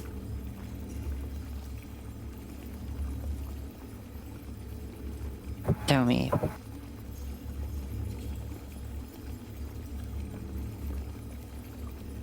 of all the places to wander into, to end up here,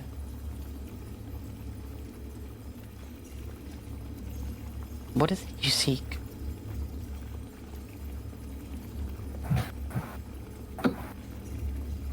Treasure certainly wouldn't have led you to finding the door.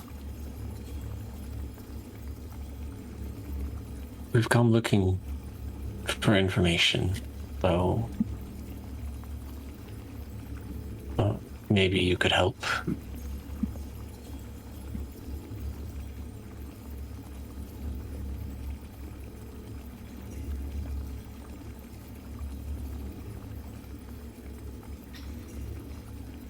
The dragon Zelodio has been dominated by an archmage known as O'Hagan, who has chained himself in some way, linked magically to it, so that he might continue to live past a normal lifespan.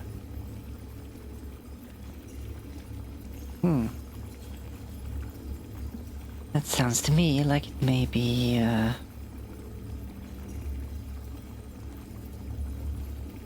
soulstone or heartstone. They get called a number of things.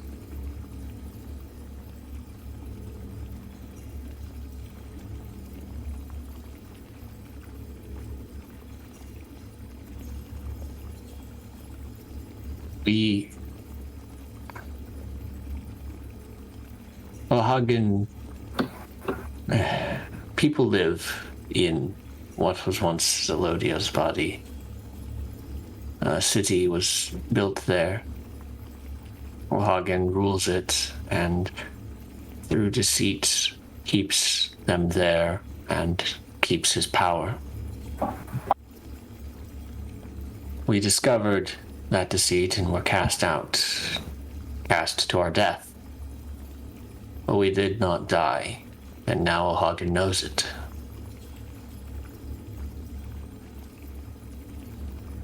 We want to defeat O'Hagan so that we might give the people a choice. and we want to try and find a way where we might do it without causing the dragon to fall out of the sky and kill the people who are inside of it.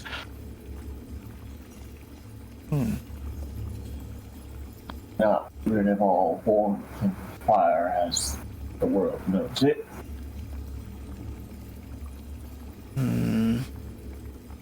One of their arms stretches out. And you notice, as they stretch their arm out, it goes beyond what you feel like it should. But as they do so, the skin pulls tight and the arm looks youthful. Young. But as they pull the book off the shelf back towards themselves, it sags and ages.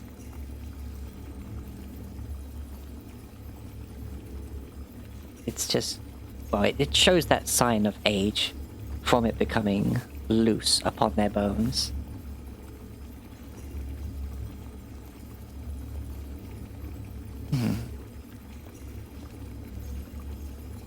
They start flicking through pages.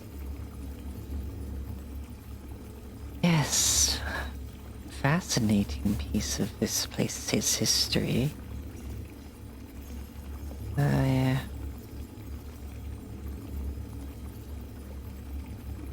When I got here, it was already abandoned. But some of those that are wandering here in death, perhaps some of them are even unknowing that they've passed. Some of them still speak of such events as if it was happening tomorrow. Or next week. Or some other trivially short time frame. And I've chronicled what I can.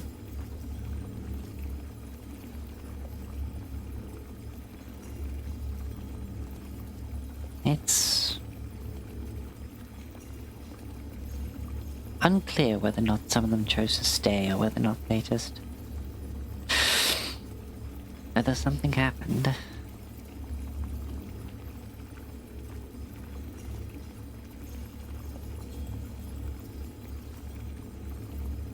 But you've come asking for remedies. If O'Hagan is bound to Zelodio, all that you have told me is true, not just what you know, then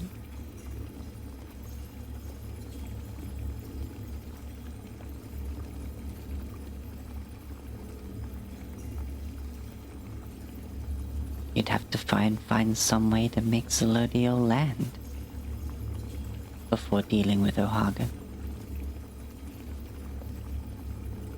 And if the records are true, O'Hagan himself, with quite a bit of help, managed to do that a long time ago. How do you do that? Something about,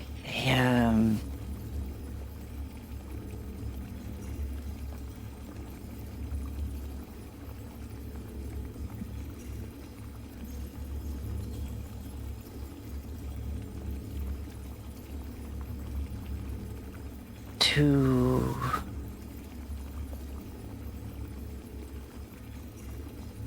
spires enchanted to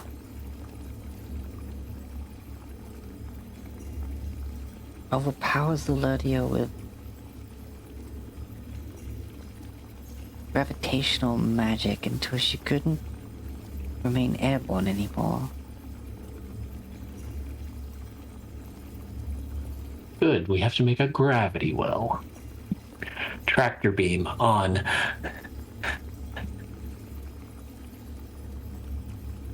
There's a lot of doubt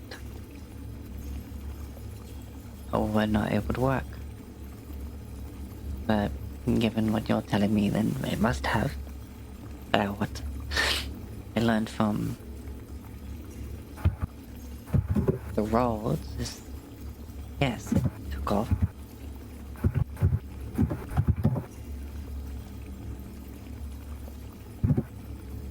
Unfortunately, they didn't leave behind any blueprints or designs.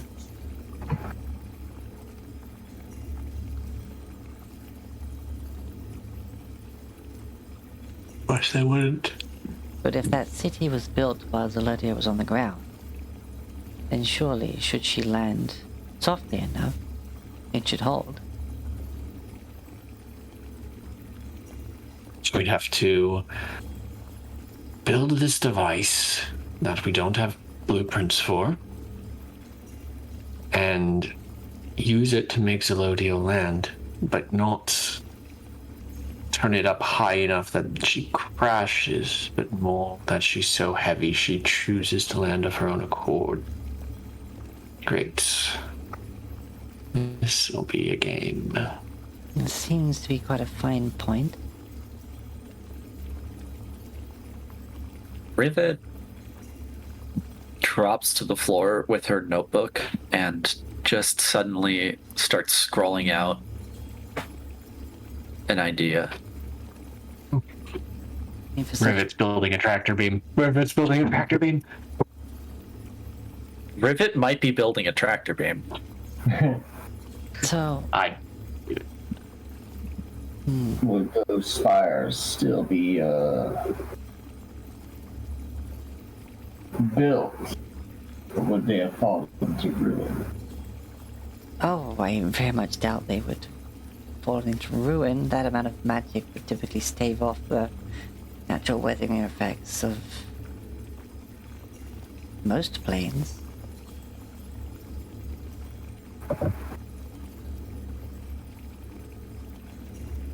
Holy crap, Tex. I didn't even think of that. Yep. I thought it was the freaking somewhere in the lava fields and that Hagen burned it to the ground so it couldn't be used against him. Holy crap. I mean, Rooms at maybe. the top.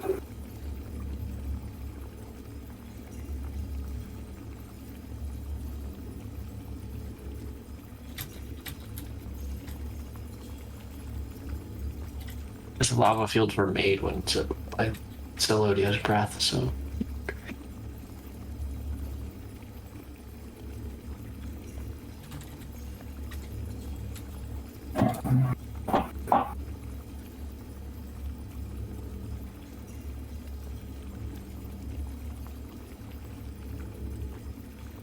Oh, well,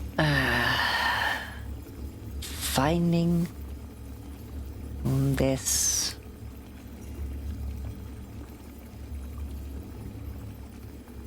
I have no idea how the mechanism works, but as I said, it would surely have to be rather grandiose in size given Zelodio's reported mass.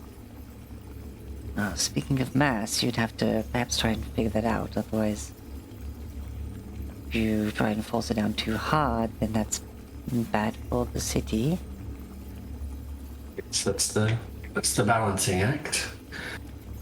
Yeah, because of course if it's not enough, then she may get away. As for... well...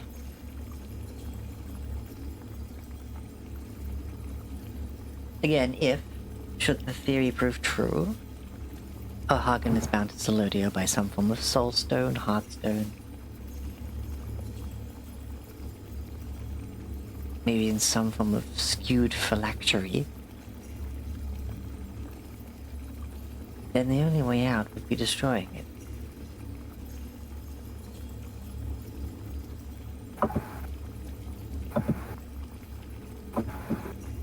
Destroying such a thing can have rather catastrophic effects. Sometimes it's as easy as killing one of them.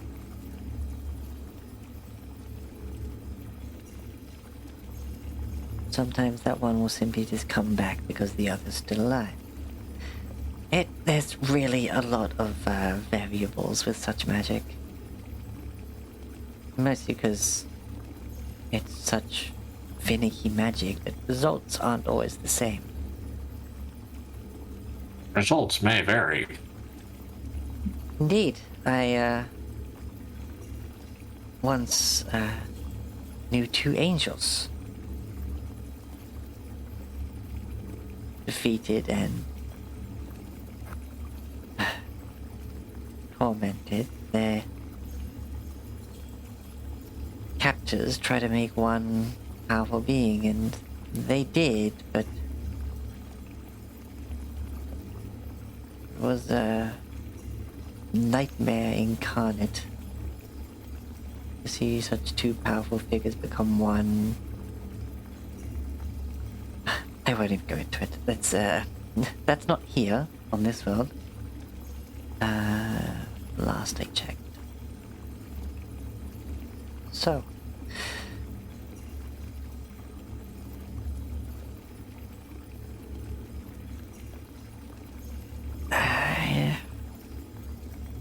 I hope that's given you some form of direction. I don't know what else sort of knowledge may be still in these archives that I learned, but because I have not lived your lives, not seen the relevance in it.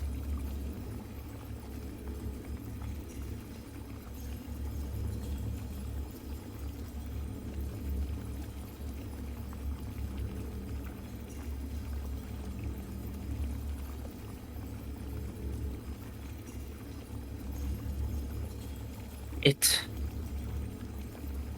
might be possible to manipulate the tangle in such a way that it pulls the magic of the tangle, in the sense that the magic of the weave, in such a way that it pulls Zelodio to the ground in a similar way to the earthbinding spell, but it is also it would be a very dramatic effect and extremely difficult to reproduce. Well, the tangle. The arm stretches out and puts the book they were looking at back, and fingers walk. Like, it's strange, they're the same size as the rest of you when they're just huddled on the bar, but when they elongate their limbs and they stretch tight enough to look normal and healthy, they're 3 to 4 times the length you would think they should be. I am...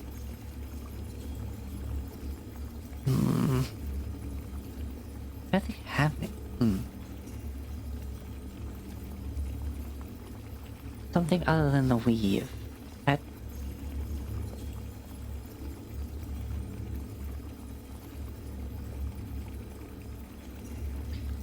I'm not even get into it now. I would probably occupy your time far too much. Not to mention some of you look tired. So feel free.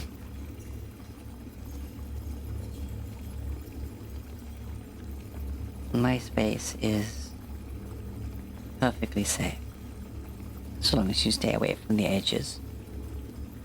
So please. Takes a step back.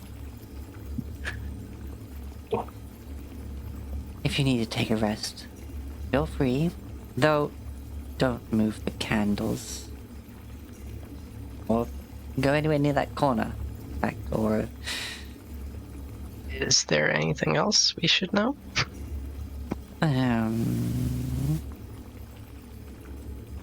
I would like you to not peruse any of my tomes without asking.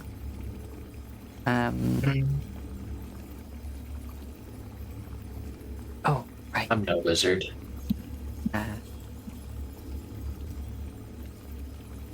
If you hear rattling around. Oh, hey, Helmcross. Don't worry about too much of any strange sounds you hear. As far as I can tell, and as I said before, this place is a piece of a shattered realm. Echoes from that realm can still occur.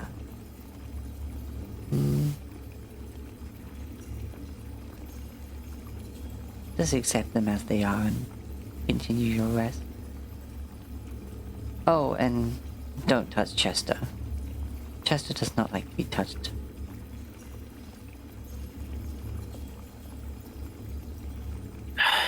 Who's Chester? Two of their arms extend out and gesture to the chest in the corner, which appears to be drooling. The mimic. Once she said Chester, I knew. Cool. Is Chester a mimic? I suppose. Though they're, less sticky. Actually quite affectionate. And,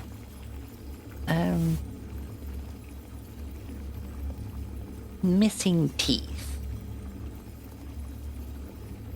Oh, that is so cool.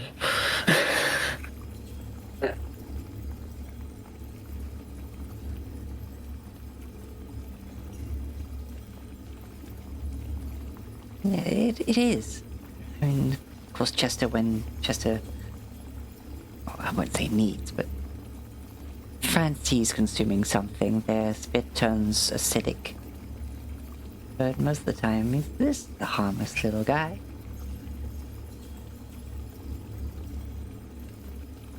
But again, new people, not fun to touching.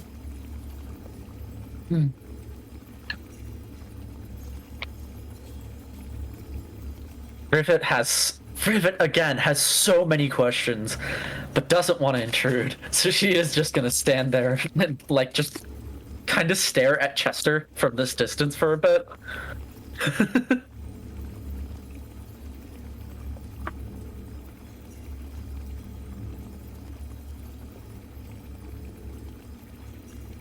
Oh, and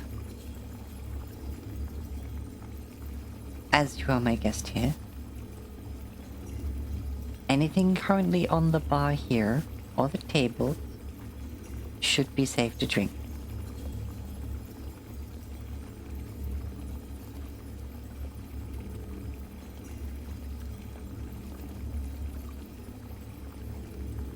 See. You all seem like smart enough people.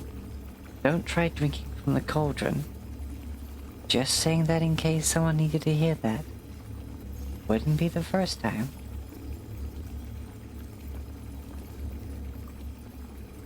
What is in the cauldron?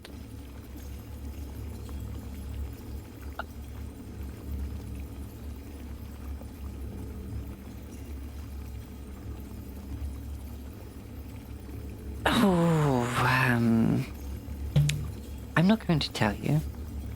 Because if I did, you'd probably want to know more about it, and then you'd get curious, and then that would get dangerous. So... You've already piqued my interest more than is safe. Okay, you know what? Let's just say it's poison. Well, I know that's a lie. You can't just say that like that. I can. Rivets? Yes, you can, but... It's a liquid that looks like stardust inside of a cauldron. And probably very potent, thus making it not safe for consumption. I'm not gonna drink it, but I want to know what it is. It's dangerous, is what it is, and that's Almost all we really certainly. need to know. It allows me to read constellations. That's as far as I'm gonna go in that.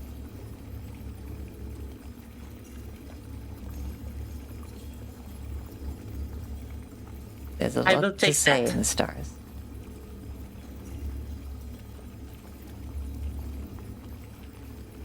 That is good enough for an explanation for me. Okay, good. Right, where was I?